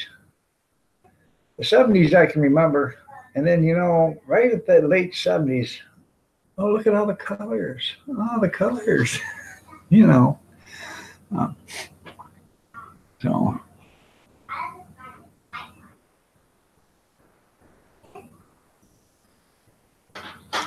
Yeah, there you go. How to smuggle seeds. That's funny. I haven't mentioned this, but the president's going to sign an executive national security a national emergency to get the border wall funded. People are upset about it, you know, but you know they weren't upset about it when Obama done it so many times. But now it's something that Trump wants to do it. But Obama did so many executive orders it was pathetic. But they're upset now that, Trump wants to do it. And then Nancy Pelosi said, well, if we get a Democratic, president in there, he might consider, gun violence a national emergency and ban all guns. I said, and that was on Facebook. So I typed in there, I said, I'd like to see that happen because there'd be a bunch of dead politicians all over the place. They would never see a civil war like they've ever seen before in their lifetime, and they couldn't even turn the soldiers against us because they can't use them against us. So they'd have to fight. They'd have to fight us themselves. So.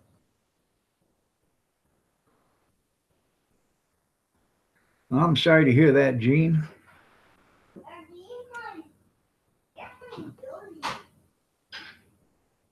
Yeah, they will get over it. You're right.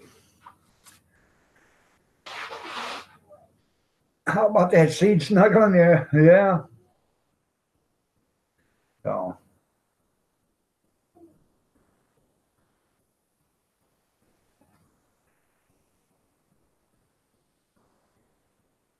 Well, we can talk about that. 12,000-pound trailer on a wet hill with a 7% grade, trying to slow down with a car. Huh.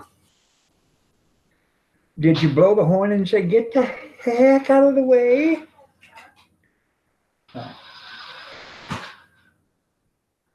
But then again, Grizz, if you would just crank the wheels real hard to the right as you're sliding down that hill, your front will now become the back and your trailer will be going down backwards, and then you just put it in drive and drive up the hill. How you like that thinking?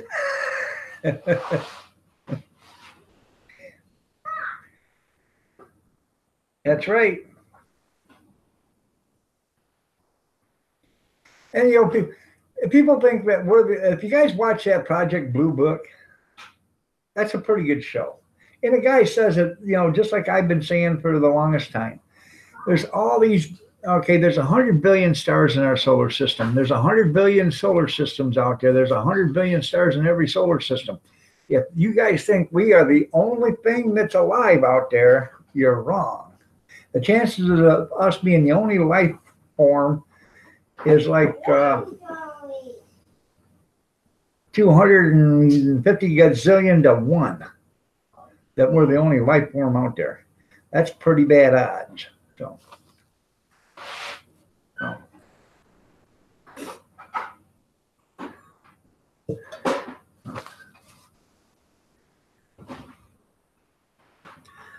I tell you what, in a situation like that, Grizz, you don't believe it, but your butt starts to like to chew on leather.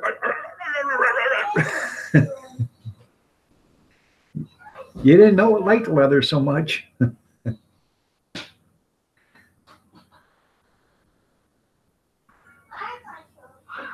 Yeah, we got Alps out there. That's right.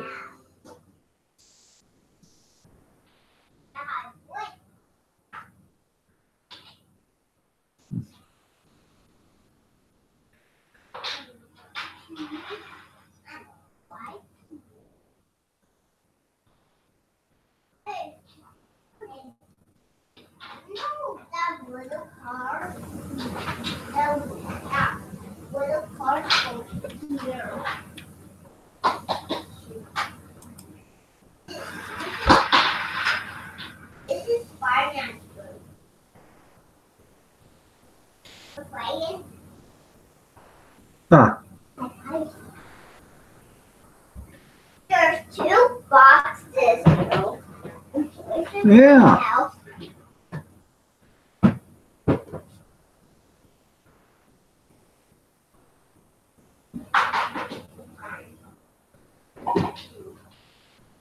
That's right.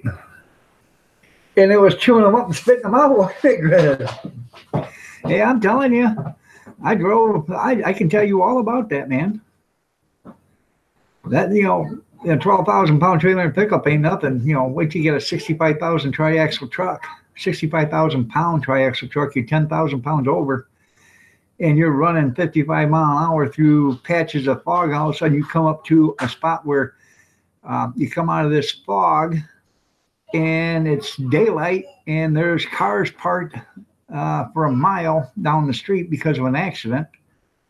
And by the time you get this puppy woed down, you've already passed everybody and their brother on the right side in the ditch as you're taking out 300 feet of ditch bank trying to get this thing stopped. That happened to me. My boss come up there and he seen that truck and he tried to he started yelling at me and everything else, and the fire chief come right up there and he told him, he said, "Let me tell you something, sir." He said, "I want to commend this guy." He said, "It's our fault. We didn't have flares out or nothing. Nobody knew this accident was here until you got right on it." And he said, "It wasn't his fault. He come out of a patch of fog and into the daylight, and here it was." He said, "I want to commend him. The guy did a hell of a good job. He could have killed every one of us here." Because I was, I was running 55 mile an hour and 65,000 pounds. It took a heap load of cars to stop me. I'd have been dead.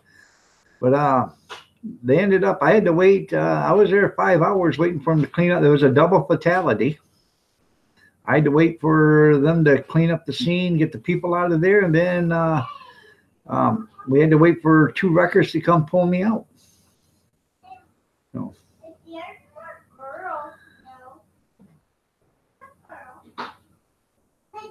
You're right. You're absolutely right there, Howie. A lot of our water comes from outer space. Most of the gold we got here come from outer space, the surface gold. So, but they claim if you could drill to the center of the earth, there's like 25 billion tons of gold in the center of the earth. So, and I'm sure somebody's trying to figure out how to get that, that way the center of the earth can cave in, the whole earth can cave in, but they'll have that 25 billion tons of gold, So, won't do them any good, but they'll have it. So.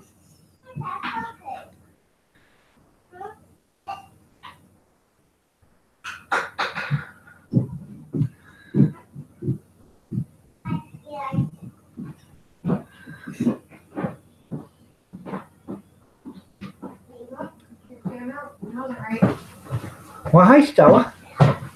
Stella, is it morning? You want to say good morning? Okay, then don't. Oh. You want to adopt a baby alien? Well, that ain't that hard. Just go across to Mexico. Oh.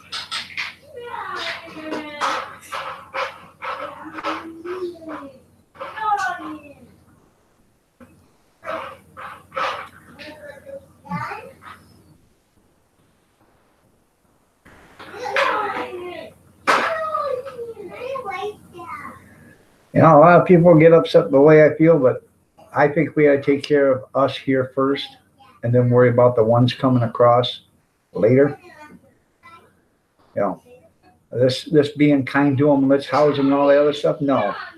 You put them in a bus, drive them back to the line, tell them to get out.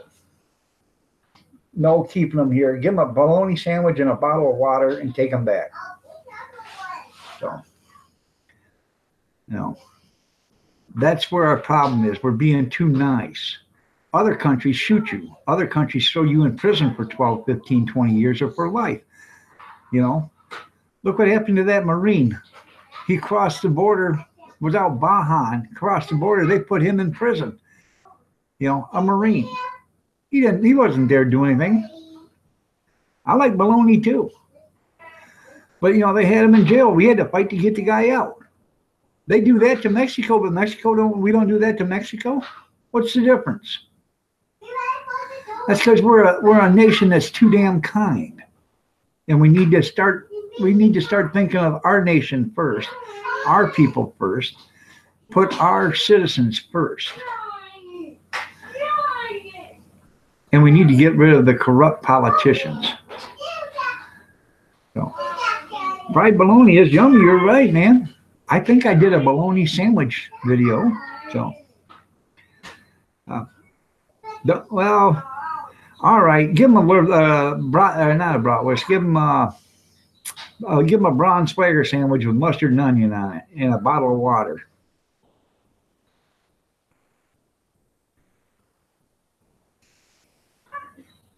I can see Gene's point. Bologna is a commodity here. So.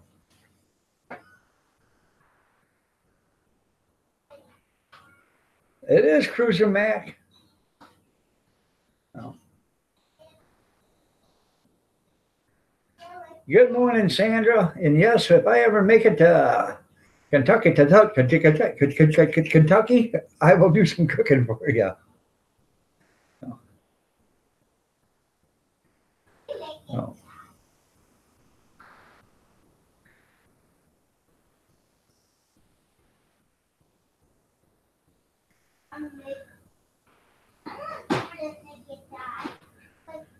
Don't eat that cornbread. I'll be waiting. Well, make sure you eat until I get there. Oh. Yeah.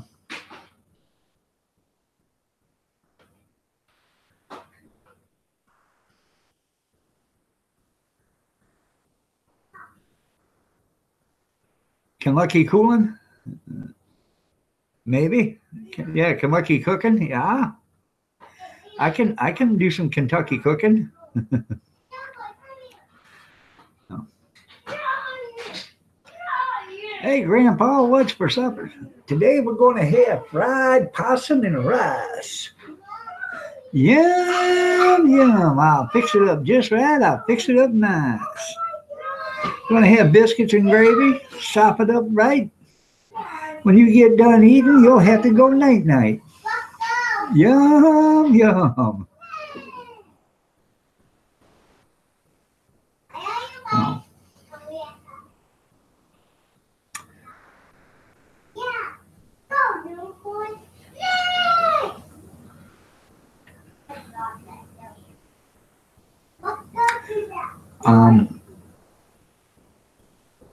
I think I better go get me a cup of coffee. I'm out. So, well, like I said last night, Howie, it could be a lot worse, brother. It could be a lot worse. It could be happening to me. That would be a tragedy. You're having turkey bacon and a dippy egg. I got 2 packages of that turkey bacon in the refrigerator, in the freezer, as a last resort. The only reason why I bought it because it was 1 pound packages, and I bought it for 99 cents a pound. So they probably had 150 packages there, and I bought, I don't know, 5 or 6. I fried up a bunch of it, and it was the worst tasting stuff I ever had. It tasted like shoe leather. I should actually take it out and make jerky with it. Turkey jerky. No.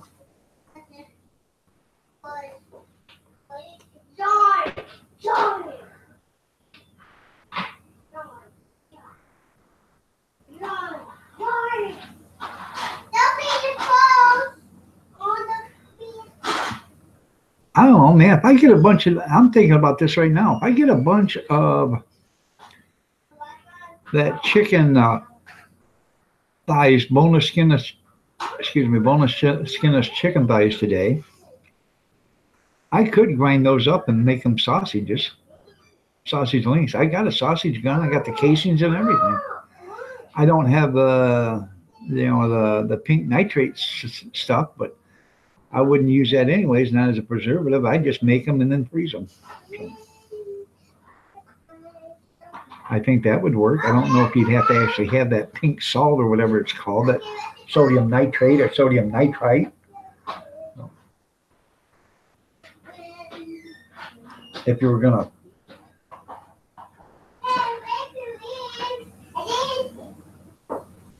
if there was nothing left but debris, you're absolutely right there, Mr. Gixer. That's funny. I like the way you made it. You put that right in there to it.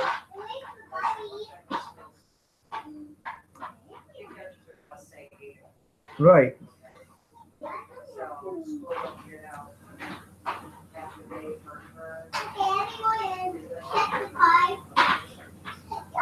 But I don't know, if you made your own sausages and you froze them, I don't know why you'd have to have that sodium nitrate or nitrate in there. I don't know. I don't know enough about it. I've seen a bunch of videos, but I really just haven't studied on it.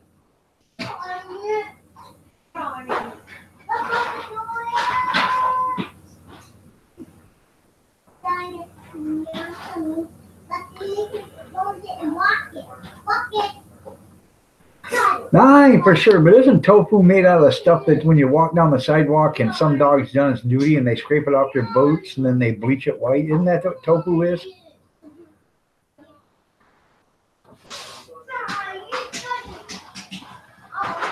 I bet it is good. I can't afford beef. Well, I bought beef bacon one time. It was good, but I can't afford to buy it.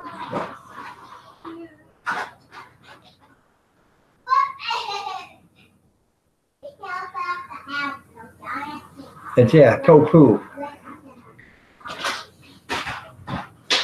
That's right. Well, you know what? My cholesterol was so high at one time, every time I spit a pat of butter. I gotta give me a cup of coffee. I'm gonna have to make some I see you again. Hey, since you guys ain't doing nothing, make a pot of coffee.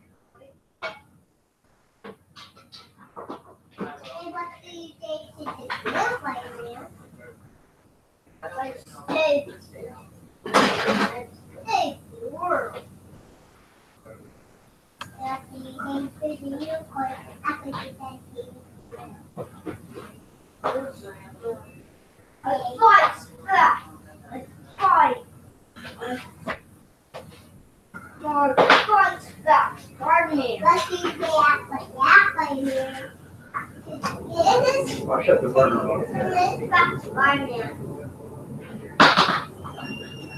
Have a good day.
No, now they bring home.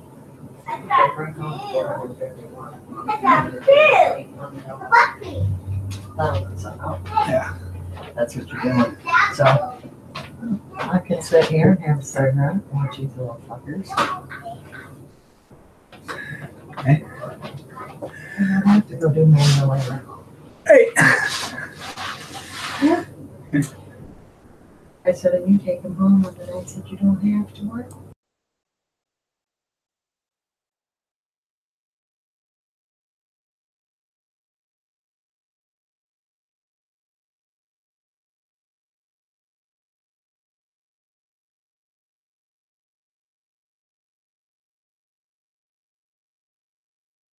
Ryan, what's your, do you know her name? Oh, That's Naya. Naya, do you know who he is? yeah, that's right there, Sandra. Zion. You say Zion? Yep.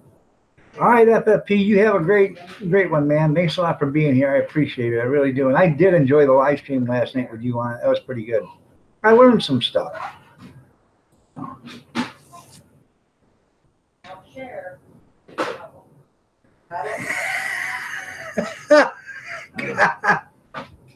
Mr. Jixer, you must have ears from out of this world.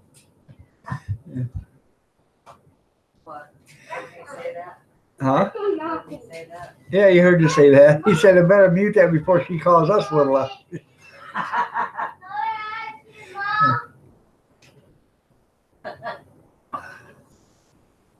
Well, you know what? That's a lot of work for me to do. Right. Now the son and his girlfriend, she's gonna go to work with where he's working at, and they're asking her if she wants to babysit. Well, the house across the street's gonna be coming up empty, and he's gonna look at that and probably get that house. But she's gonna have to babysit the kids at night because they work third shift. Well, then they gotta have sleeping time till. Yeah, so 3. So the kids are going to have to sleep here at night. She's going to have to send them to school in the morning. She's going to have to watch the 3 little ones when they're not in school until they get up at 2:30 in the afternoon. Well, one of the little ones don't go. Yeah, one of the little boy don't go yet. So that's what she was talking about. Yeah. Though, all but 6 hours a day they'll be here. Yeah, but 6 hours a day they'll be over there at their parents' house from 2:30 until 9:30. 7 hours. Big deal. Not long enough. Not long enough. 6 days a week. Yeah, 6 days a week. So that's a job. You're right. So she asked me what I thought about it. I said, it ain't up to me. It's up to you because I ain't watching them. I can't forget. Her temper gets to her. So, watch it, Kat. Watch it. No. You almost got it. Yeah. You got everyone in the room? Well, thank you there, Rick. Well, it doesn't. I guess it's no different than running the And daycare. Gene Chambers says $5,000 a week. That's not, what did you say, 300? Yeah, well, it's gonna be more than what I'm making with the parents here, and I do all of it anyway, so. She's at $250 a week if she's watching them 5 days, 300 if she's watching them 6. You're talking it's 7 kids or 5 kids. Yeah, 5 kids and then No, there's 6 of them. excuse me, 6 kids and then there'll be a 7th one every other weekend. So But it's more than what I'm making now. Yeah. With them, the parents being right here, yeah, and I do it all. she's watching them now and they're not paying her. So Oh, I told them it's like a job. First time you don't pay me, you be finding another babysitter.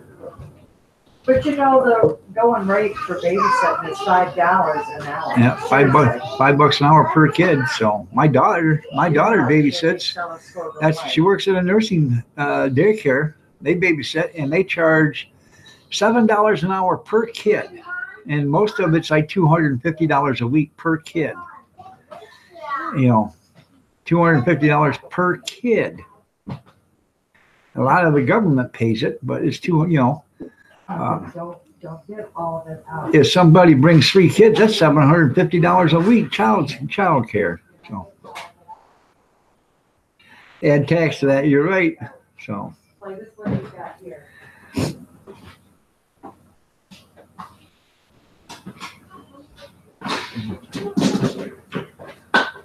no. I don't have the patience for it, so Well, I do because of my grandkids, really, all but 2 of them. it is. Daycare is a huge expense for for parents. It is. It's a depression for the babysitter. And yeah, it's a depression for the babysitter. I don't care how much you make. Sandra says it's not enough. Well, all but 2 of them are my grandkids, so. Right. But I don't. And then 3 of them are 12, 13, and 14. Right. Yeah. They got the 3 oldest ones are old enough to start watching themselves, but they're just not, trustworthy enough yet. But, that's the thing. I don't have patience for kids. I never have. You said a mouthful I- there, you're a prick. I am. I tell you what, we'll go to a restaurant or something. We'll be eating there, and there'll be some kid crying, and I just don't know what it is. But I'll say, "You shut that little upper up," Yeah. I want to throw something right at your head. and she'll look at me and, "Hey, you bring a kid to a restaurant to hear it, so he can cry, so everybody can hear him cry. No, hey, where are you thinking? If the kid's crying, take him someplace. Look, Keith, Put my food to go. I got to get out of here. Why ruin everybody else's night?" I tell you, shut up or you won't be going no more. You're embarrassing. Yeah, Jean says, make sure Kathy has coffee and plenty of it. Oh, I do. You get a discount on straight jackets and muzzles when you start babysitting. Yeah, that's right. These kids pretty well know how far they can go. Yeah, they all know how far they can push Nana before the button is on the reverse side.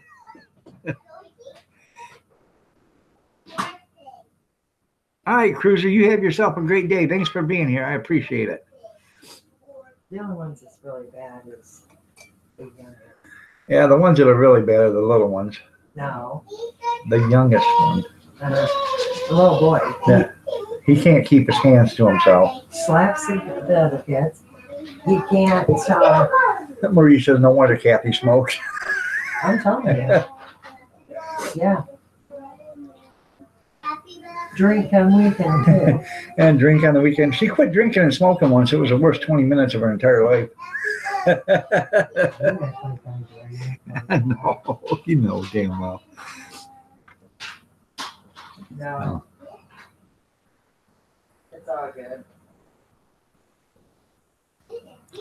I just, It's Junior's girlfriend. Her son don't know how to keep his hands to himself. He doesn't listen. He's not potty trained, and he'll be 4. right. And I told her, you better get on that real quick. That's right there, Gene. If there's no coffee for Kathy, What you doing, all hell will be breaking loose. You're right. All my kids know that. All right. Hi, Patrick. How are you doing? Nice to have you here. Do you hear me? You do? Why do you think when I go to the Dollar Tree, I pick up a package of coffee or 2 every time I go there? There's no chance in hell we were going to run out of coffee. I can go for right now probably 2 months without buying any coffee and we'll be okay. But every time I go to the Dollar Tree, I pick up 1 or 2 packages of that coffee. I ain't taking no chance. Like it says on WWE when Vince McMahon comes out. No chance. No chance and no chance. There ain't no chance I'm going to run out of coffee. Junior did it too. Yep. So she makes the boy, he buys coffee. So, and no, they don't make a coffee IV, but if they did, I'm sure Gene would have one hooked up. That way he wouldn't have to waste time holding the cup. He could just have it in his arm and he could do woodworking at the same time.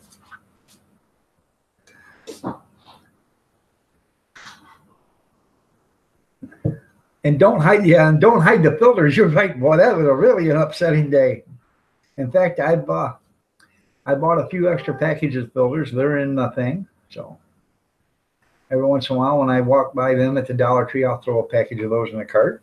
So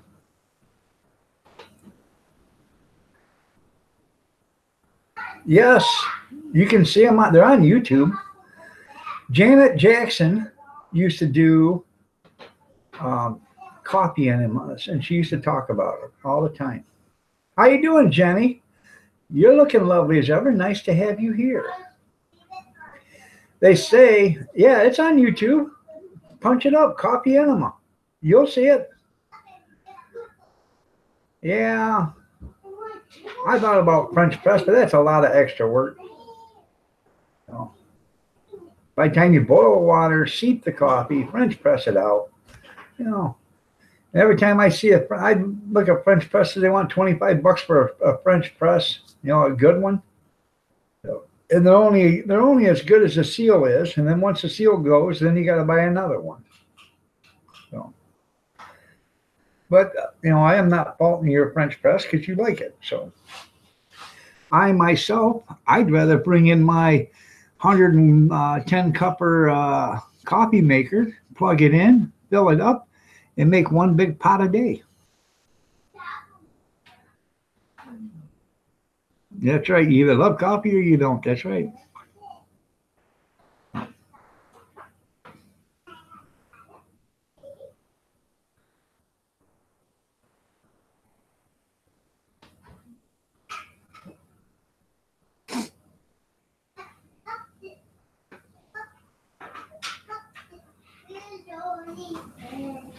I want to show you, speaking of coffee, I got to show you something. Ugh.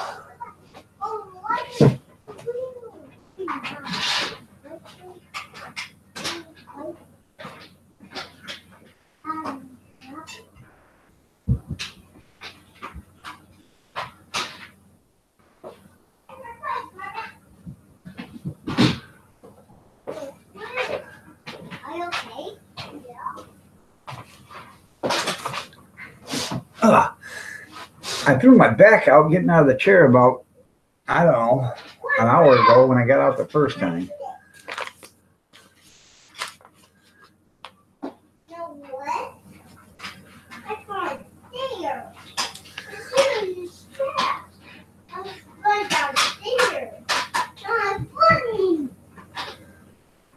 Organic Honduran coffee.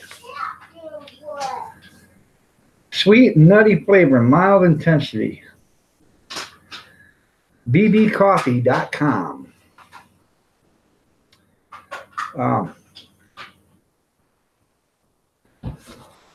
My wife got this, and she goes to this game every once a month. It's called Bunko, and there's 8 women that go to this thing, and this was in one of the prize packages. There was a prize package for $25, and this coffee was in it with something else. I don't know how much this coffee is, but I'm sure it's probably $8, $9, $10 for an 8-ounce package of it. So pretty good stuff, I think. We are going to try it, so one of these days. I have no idea what it tastes like. I haven't opened it. I'm going to make a pot one of these days with it, and I'll do a review. So, but I don't know how much coffee it's going to take to make a pot, so I'm going to have to, trial and error, I guess. So.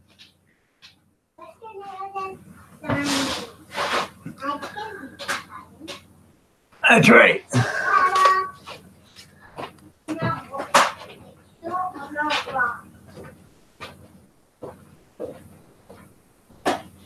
No, that's it. Can you put the dog in here? This is it. Let's go in here. So.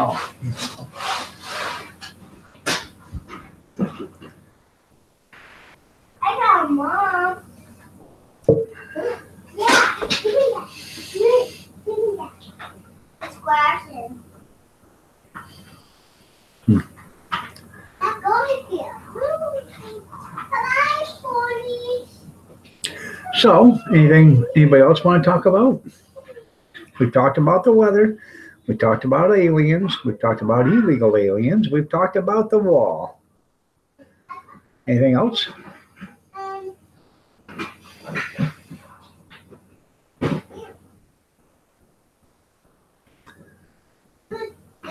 And we talked about them thinking that they can take away our Second Amendment rights. Yeah. Yeah.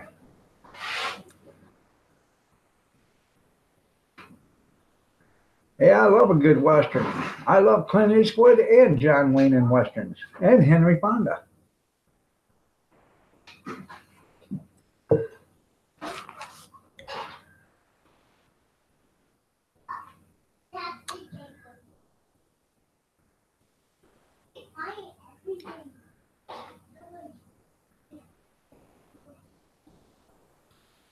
Let me see if I can find it.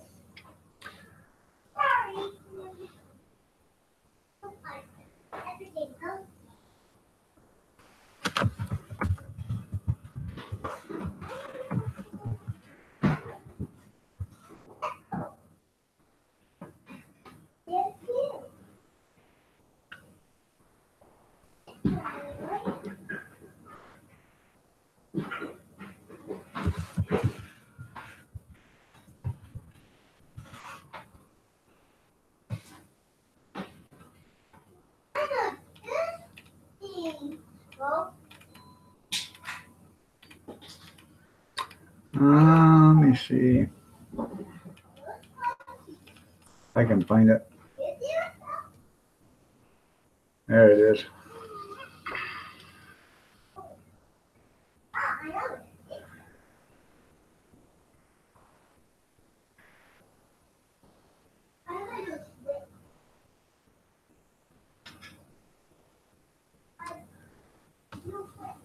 Okay. Let me bring it out here.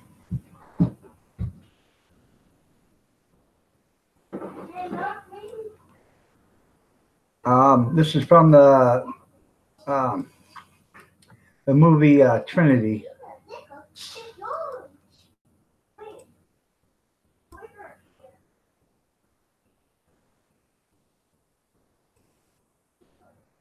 I won't turn the sound on, but I love this guy, man.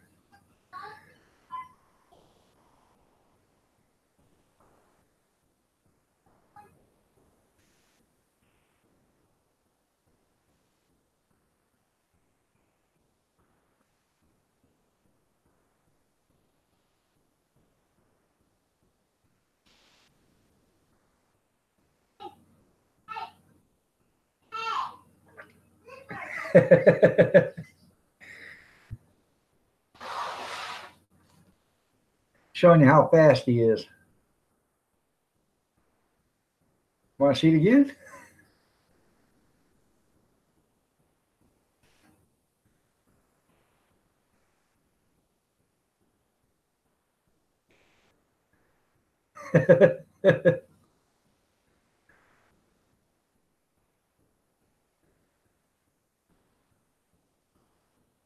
Now that's I love that guy, man.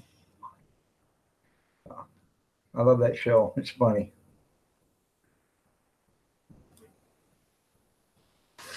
All right, Sandra, you have a great day. You have a problem? There you go. Yeah.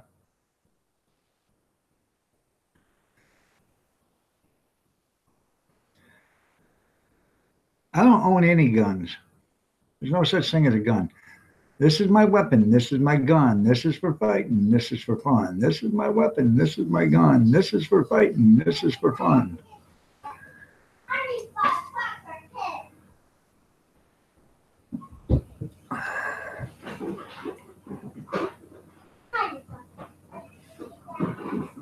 I also love the movie Full Metal Jacket.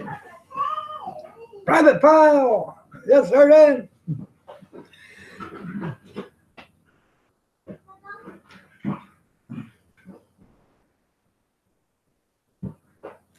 If you guys get a chance, you can watch it on YouTube.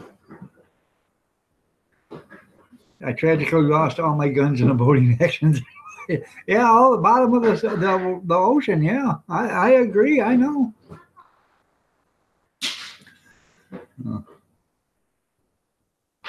If you guys, you can watch it on YouTube. It says They Call Me Trinity. Okay, and I can't remember the guy's name, but he had him and the other guy, the big guy. They have several movies together, and they are pretty cool. You know.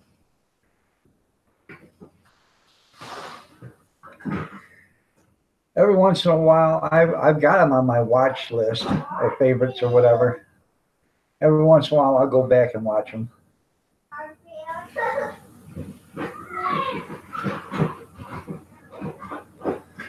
I like any of the John Wayne westerns. You know, Rooster Cogburn.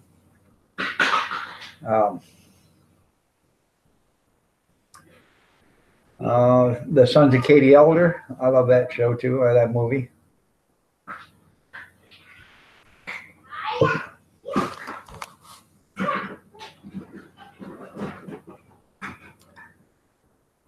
And I like the Clint Eastwood's westerns.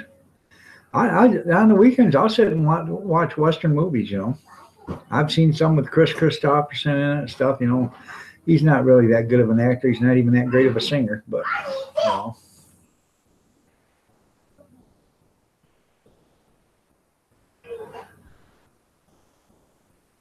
Oh, no.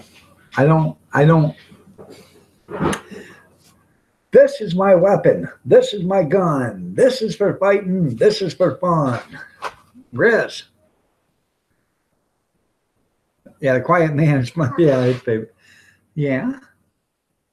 It's just swimming pool, I think. I don't know. Runway. I have no idea what it is, honey. Oh.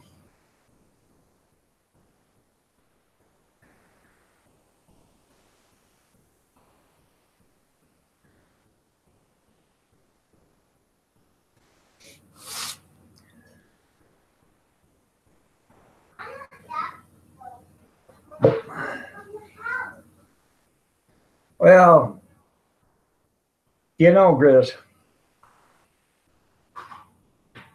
some people call it a gun. Some people call it a cannon. You know what I mean?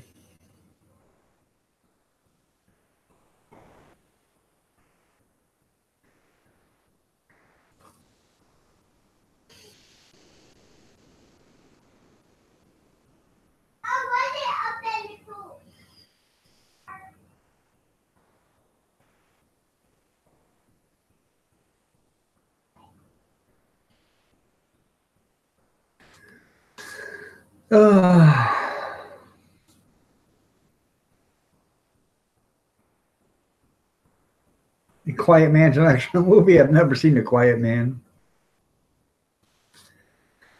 She's talking about the quiet fat guy, or the big guy in that movie. He never hardly says a word. No.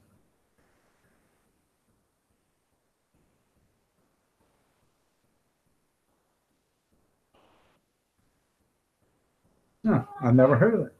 I'll have to check that out.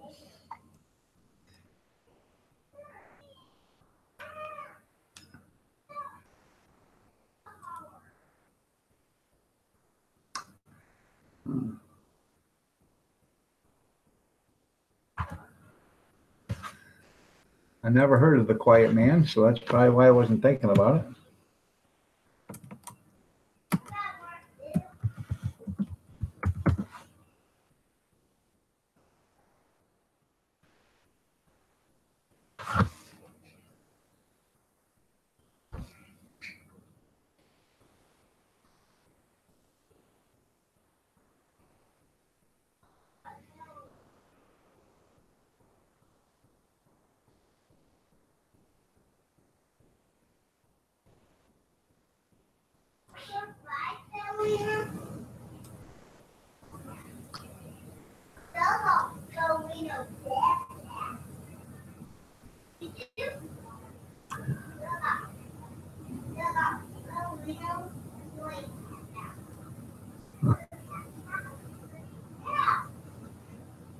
Now I'm watching a scene from it right now. Oh, it's got John Wayne in it. Okay.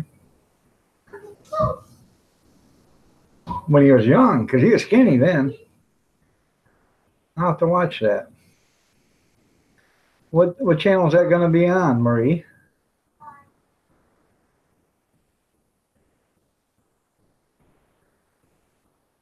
No, I don't have a gun as a weapon.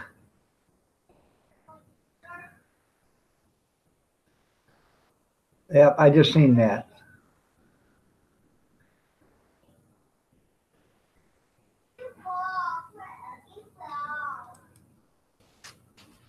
I just watched part of the fight scene where he was sitting on a pitchfork.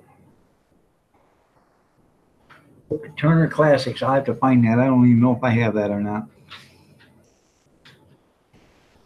Well, I like all of John Williams' movies. I like the the military ones and everything else.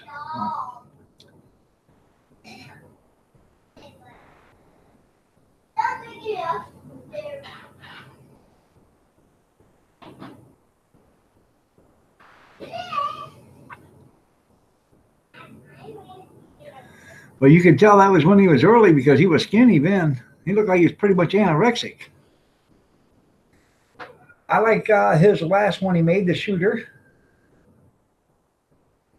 Or The Shootist, or whatever it was called, when he was dying of cancer.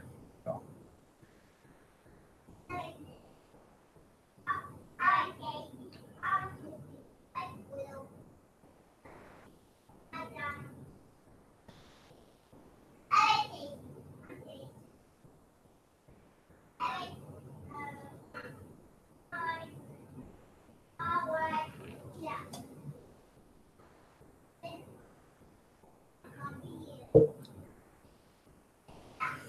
I got me a brand new DVD player for Christmas.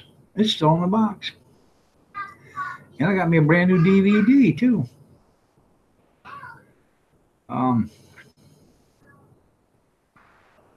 Deep Horizon.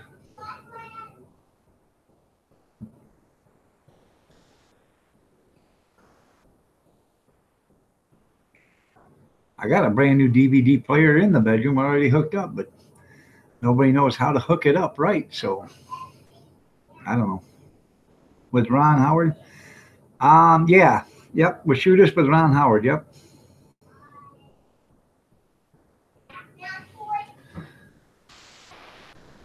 That was a good movie. I liked it.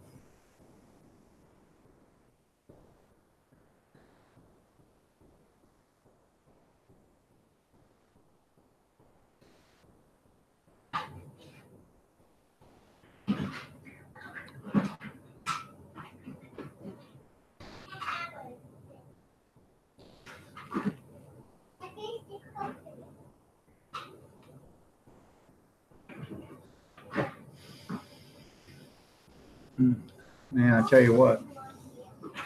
I gotta go to the doctor on the 20th.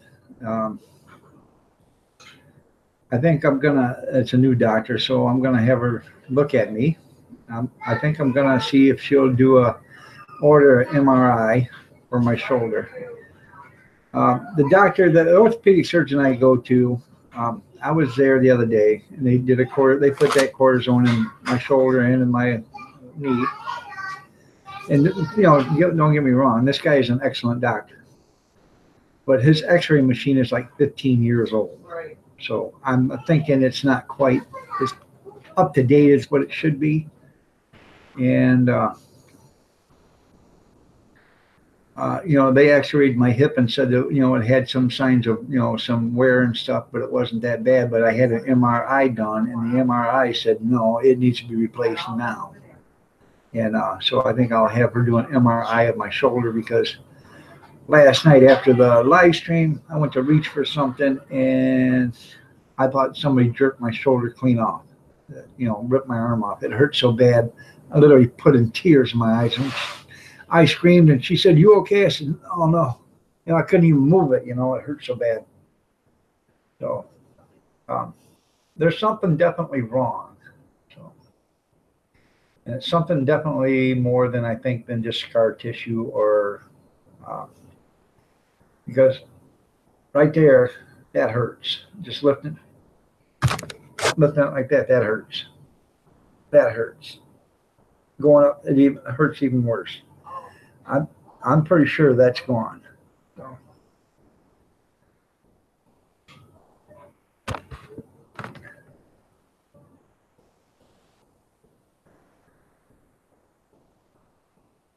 And guess what I did last night? Forgot to tell you guys.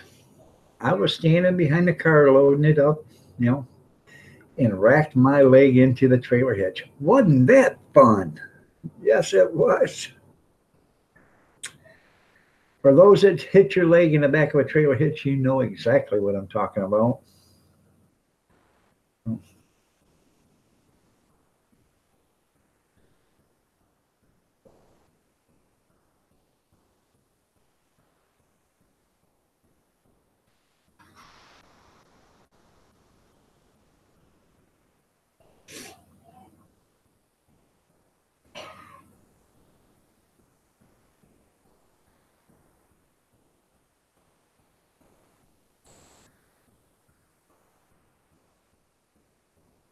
Yeah, shortage between the hand and the floor, you're right.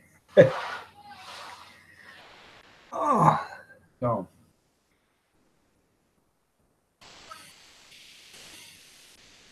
Well, I'm telling you, that was literally a screamer last night, so.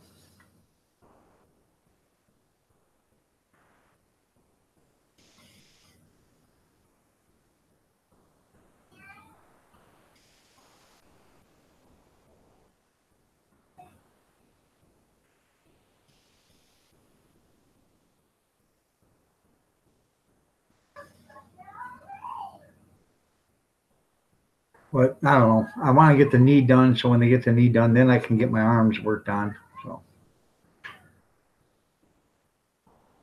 And I know damn well if they do the shoulder now, my knee will go out while I'm rehabbing my shoulder, and I'll have to use a walker, and I won't be able to do it. So.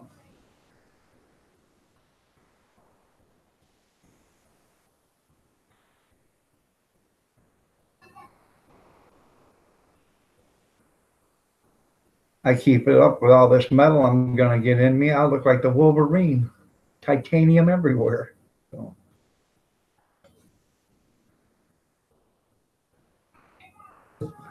Had to show my little card the other day when I went to the courthouse. Had to go to the courthouse the other day. Had to show him my card. Said, this guy's got metal in him.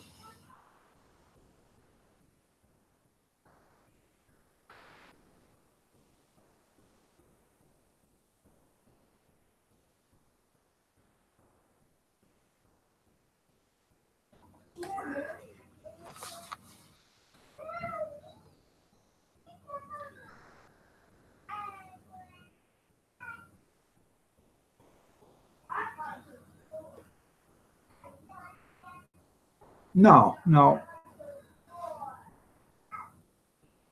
Didn't have to serve jury duty.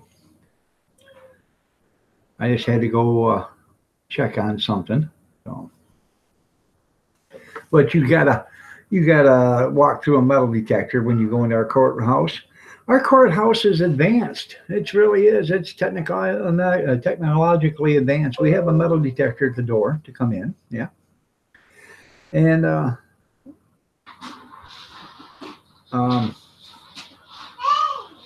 Picker Rick just went live. Sometimes people do the dumbest things, including me. That was him saying it, not me. I've never served circuit court jury duty. I served federal jury duty. And once you serve federal jury duty, you never have to serve jury duty again. So if you ever get federal, take it, because then they can't say you need to come in for jury duty, because they can't make it. You've already done your federal. So. But anyways, about 25 years ago, I guess it was, a guy walked into court to get a divorce with his wife. Been married for 25, 30 years. When it was all said and done, the wife got everything. The guy got the clothes on his back in the car he was driving. She got half of his retirement, half of his business, half of this, $2,000 a month alimony and all this other stuff. This guy was a body man. He had his own body shop and everything else. Well, this guy lost it. You're welcome. Anyways, this guy lost it, and he threatened the court. Well, they took it with a grain of salt. And he threatened the court by saying, somebody ought to tear this damn building down. Well, 2 days later, somebody broke into a construction company just down the street, put a key in the excavator, drove it up the street, and then they put the bucket of the excavator through the third floor window and started digging the building out from the outside. Yeah. Mm-hmm. Yeah. They used to sell T-shirts, and they had the courthouse there with an excavator sticking out, and it said, "For justice for all." That's right. The guy's name is Glenn Eflin. Now, Glenn got, I don't know, a couple years in prison for that. Because they said it was mental distress and stuff, so he only got a couple years or whatever. Glenn got out, and they upped his alimony. Well, Glenn couldn't take that either. So one day they got a burglar alarm at the courthouse. The county sheriff gets there, and here comes Glenn hopping off the elevator. He just come from the second and third floor, and he had done wiped the floors clean with gasoline on both floors, and he was on his way down the first floor to do that one so he could light it on the way out the door. Yeah. Uh-huh. So he took gas and he went up the stairwell with it. Then he did the third floor. Then he did the second floor, and he come down and was doing the first floor. That way, when he lit, it would go right up the stairway, go right into the first or second and the third, do all three rooms or all three floors at the same time. So, guy was a thinker. That got him 5 years. So, I think he finally got over that.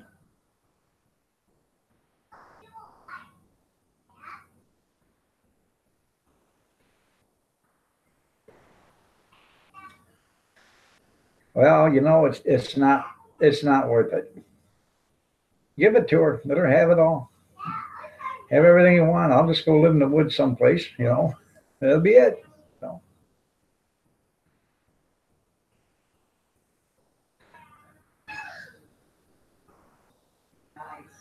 Take me a nice big old heavy insulated tent. Nice good air mattress, some sleeping bags, camping equipment. Slingshot, BB gun, you know, a couple of buck knives, fishing pole in case there's a stream there, and then you go.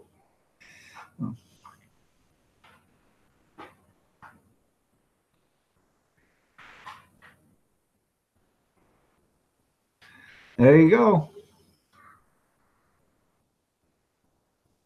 Seen that picture on Facebook with a car sitting inside the house? Yeah. My wife got the house and the car and the divorce. I thought I'd deliver it today. Yeah.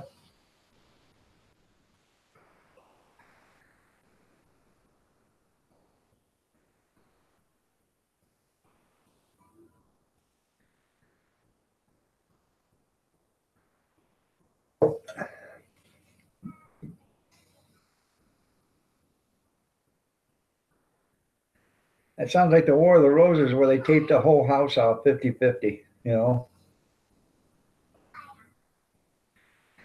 Then would she back over his car or he backed over her car or something? That was funny.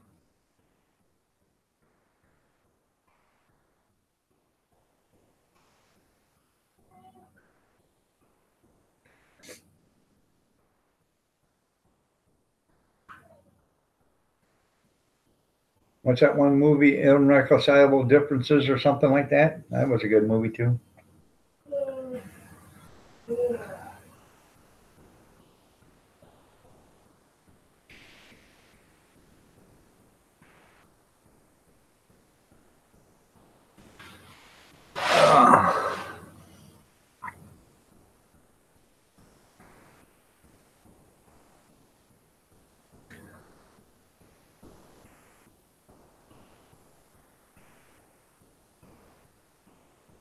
Now, did he board up his half, or did he make her board up her half? Oh. I think you better side that outside right there because it's out in the wind now. All right there, Marie, you have yourself a great day. We'll see you Sunday night. Today's Friday, right? Yep. Sunday night. Remember, tomorrow Gene Chambers is going to have a live stream tomorrow morning.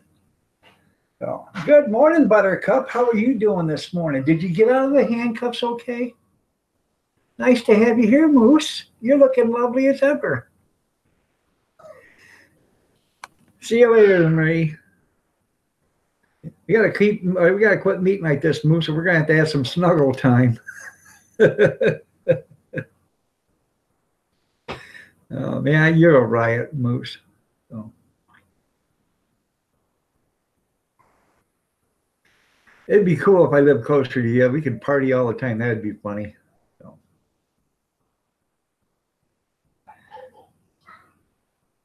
You got a boo-boo on your no-no. You need Grizz to kiss it better. That's funny. Good morning, Mrs. Bacon. You're looking lovely as ever. Nice to have you here. Did you do something different to your hair? It's looking lovely. You look like a fresh cut flower. I'm only saying that because Mr. Benkin said you had to see her this morning. It looked like she stuck her finger in a light socket. Or did I say that out loud? Oh, you're looking lovely as ever, Mrs. Bankin. Nice to have you here. Good morning. And Grizz, you better get to kissing Moose's boo-boo. Boo-boo's just got to hurt. Well, maybe you can find Big Steve. He'll probably kiss it. Hell, I don't know.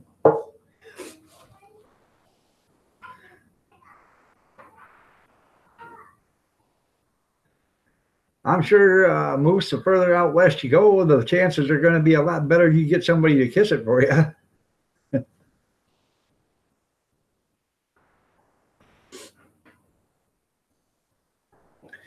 It's still making. Today is day 16. It's burping about every 35, 40 seconds or something like that. So I'm gonna let it go. I'm gonna let it go probably a month before I take it and try it. When it gets down to burping hardly any at all, I will put a destabilizer in it and then work it from there. Well, of course, Bankin, of course. So.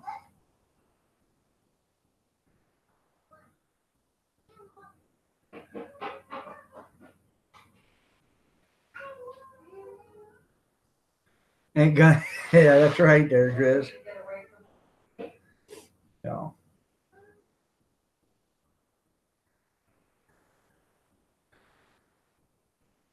But,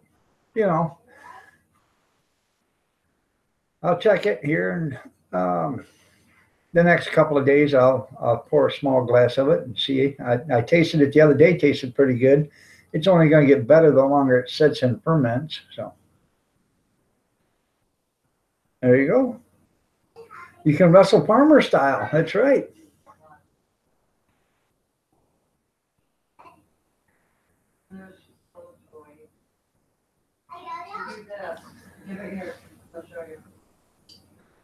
Moose can act like the 12-year-old Southern girl that gets caught by her brothers. They can't outrun her brothers.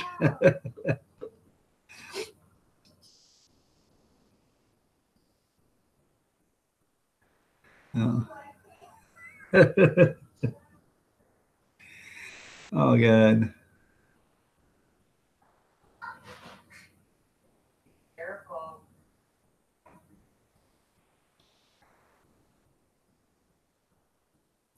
All right there, Gene. You have a great day, man. Sorry about you finding that somebody stole you blind, but it's okay. Now you know better.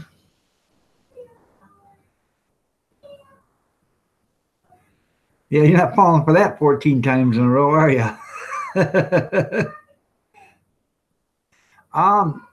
Normally 14 days, 14, 15 days, and it's pretty much done. But this is done with Kool-Aid, so it takes a little longer. Right now we're at 16 days. When it gets down to it only bubbles once every 2 or 3 or 4 minutes or whatever, I'm going to check it, and then if I think it's ready, then I will put a destabilizer in it so it won't keep fermenting, because I don't want this thing to ferment in the bottles, because if it does that, I've had that happen downstairs, and it is not a pretty sight when you have a cork come flying at you at 250 miles an hour, and it just misses you by 1/4 of an inch.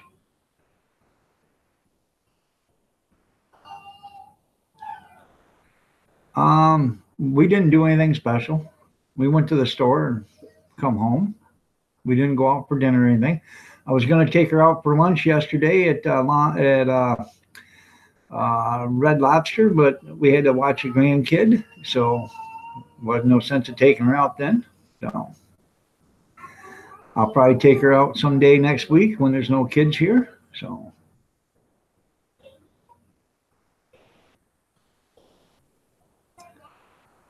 Yeah, when you go into the basement. Yeah, I know. I understand that, Moose. Anyways, I walked into the pantry and found a cork on the floor. I said, what the hell did that come from? And there was liquid on the floor. When I started looking, there was a bottle open. And because I had them laying down on their side. Because you never store wine standing up. You always store it, especially if you got corks. You store it laying down. That way it keeps your cork wet. Well, next thing you know, I'm looking and all of a sudden, here's this bottle and boom, this cork come flying out at me like this, and it just missed me. Bounced around the pantry and landed on the floor. Well, I don't know, it didn't move. It lost about half the wine.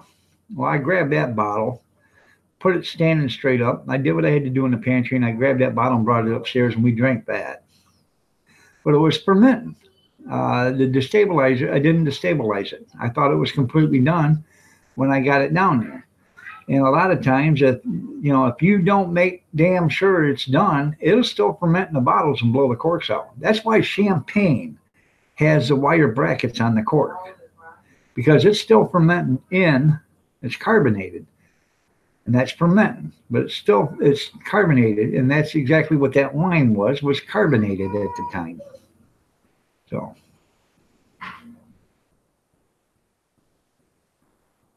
that's right. You got to keep the cork wet.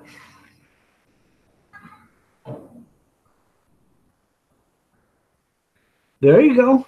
Hey, nothing but the best for her, huh, Bingen? Right. Yeah, but you want to, if you got wine with regular corks on it, make sure you store them laying down. And every once in a while, turn the bottle. So, because you're going to see sediment in any wine. But we can't get all the sediment out. So you turn it every once in a while, because you're going to see a little bit of sediment or settling or whatever. I just use bread yeast. That's all I use. Regular bread yeast. Works perfect. I've got another thing of root beer. I'm going to make another batch of root beer wine here. Especially if this turns out good. If it turns out good, I'm going to make it by the 5-gallon buckets. So,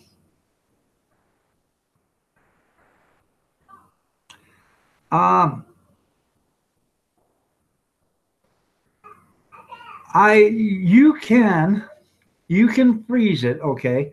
And when you freeze it, all you have is pure alcohol, and you can pour that off, and that's like, now you're talking 100% alcohol or whatever. I don't know what the proof is of it. It's not like being distilled or whatever, but it's cold distilling, I guess that's what you want to call it. Because you pour off, the alcohol won't freeze, but the other stuff does. The solids will. And you can keep that. I have orange creamsicle and watermelon wine sitting out in the garage in gallon jugs. And it's been out there since last year. It didn't freeze. It never even slushed up. This stuff is 23%. 23 or 24, 23 to 24% alcohol by volume. So,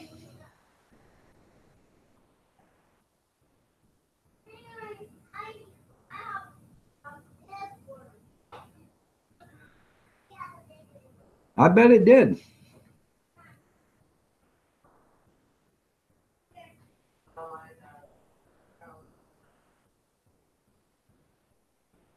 Now, did you pour the alcohol off, or did you leave it there?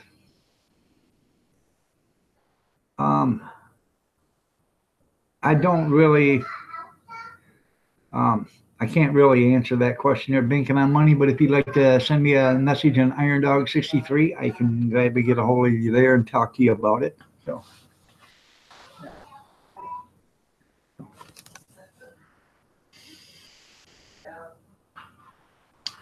I've got to get 5 gallons of apple pie made here. I might do that this weekend too. That don't take long now. I've got that down to a science. So.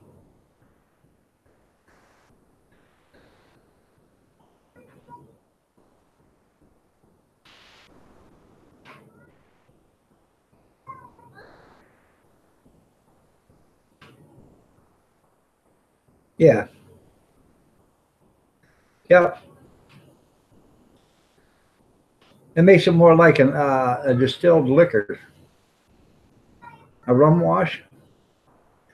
I've never made rum. I'm not a rum fan. I drank Bacardi rum one night. I bought a fifth of Bacardi and a 2-liter bottle of Coke, and I went to a party one night. Next thing I know, I was drinking it. I wasn't drunk. Wasn't drunk at all. Next thing I know, I looked up and I was the only Caucasian person there. And I thought, well, you know, things don't look right. So I think I better go. And I said, I'll see you guys later. And about the time I walked to the door, some guy punched me in the back of the head. And then the fight was on. I turned around, grabbed him by the throat, and the only thing I could hear that guy doing was squealing like a pig. And next thing I know, I woke up in my car. My fingers, they had stomped my fingers so bad that my fingers were all cut up and bloody. I couldn't even close my hands. Both my eyes were black. My nose was busted. I had blood coming from my ears. And I did the right thing. I absolutely did. I did the right thing right then and there. I thought I was going to give them their fair share. So I started up my car and I drove it in her yard because her mom and dad were gone for the weekend, you know, and she threw a party. So I did the right thing. I started up my car, did some donuts in their yard, come across the front of it, took out their white picket fence, come right back around, and I took the front porch clean off the house. Backed my car away, picked out the picket fence out of the radiator, drove it to where I worked. I worked at a restaurant at the time, parked it behind there. I walked in the restaurant. They looked at me, rushed me to the back room, bandaged me all up and stuff. And I bet there was a lot of explaining to do to mommy and daddy the next day on how come their house was all torn to hell. So, yeah. Not that I'm a vindictive little bastard or whatever, but I can be.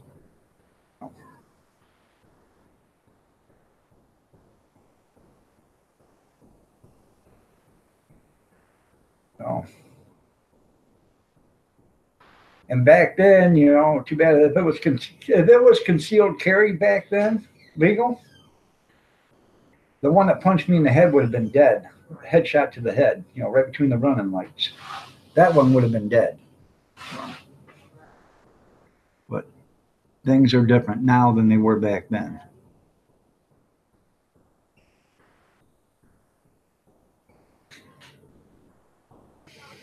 And that's why.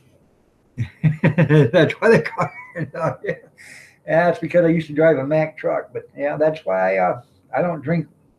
I wasn't drunk. Honestly, I was not drunk. You know, but I had a bad experience with rum, so I don't drink that no more. So I don't drink peppermint schnapps no more either. So because I used to drink peppermint schnapps, it was nobody's business. I'd drink a fifth of peppermint schnapps and 2 quarts of beer, and you know, and wouldn't even have a problem. So the best peppermint schnapps to buy, if you're going to buy it, is Steel, 80 proof. There you go. It's a lot better than that Arrow peppermint schnapps.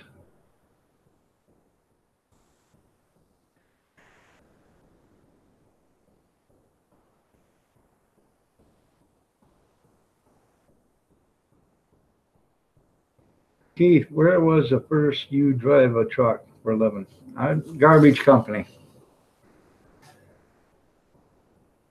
Drove it for a living. Well, I actually drove farm trucks when I was a kid, you know, but I don't count that. We went from the fields to the, you know, to the barns and stuff with it. I did, you know, that was about it. They call you Gelatin Kitten. That's pretty cool. So, JELLL. What year did I drive the farm trucks or the garbage trucks? Garbage trucks I started driving back in '83. And then I went to work for the big garbage company in '87. I worked on and off for a garbage company for a couple of years, you know. Worked for them, worked for somebody else, you know. But back in the late '70s, used to drive. We used to work for a farmer in the late 70s till I graduated from high school, and you know, we would go do the harvest, drive the farm trucks from the farm to the barns. You know, he had grain bins there and stuff, and we'd put it loaded into the grain bins, or we would load it into semis at the yard. So.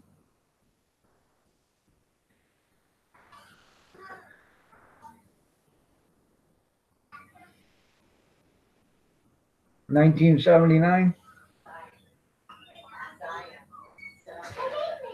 Well, I started working for this farmer at the age of 13, which was 1976. And we were driving farm trucks.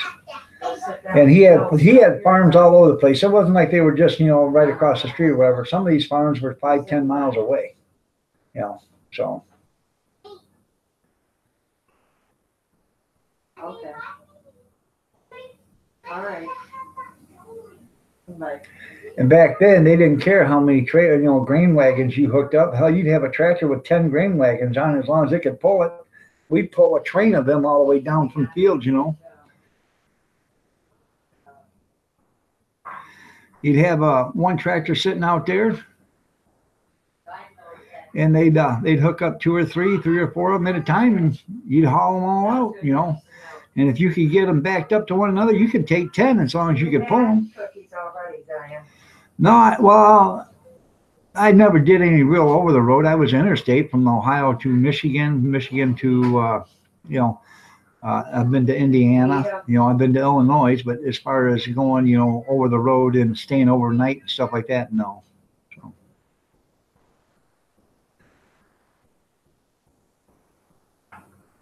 Well, I was a garbage man for 25 years. So.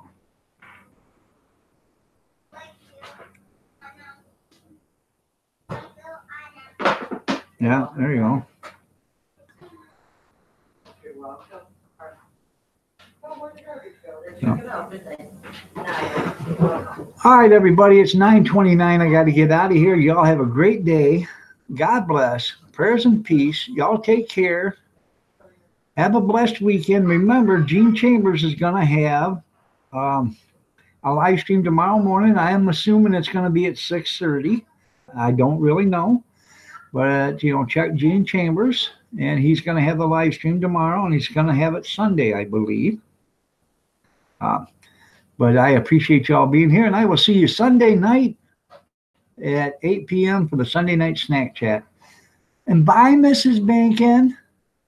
But y'all have a great day. God bless. Prayers and peace be with you. Stay safe, stay warm, stay dry, and take care, and have a good weekend. I appreciate y'all for being here. I really do.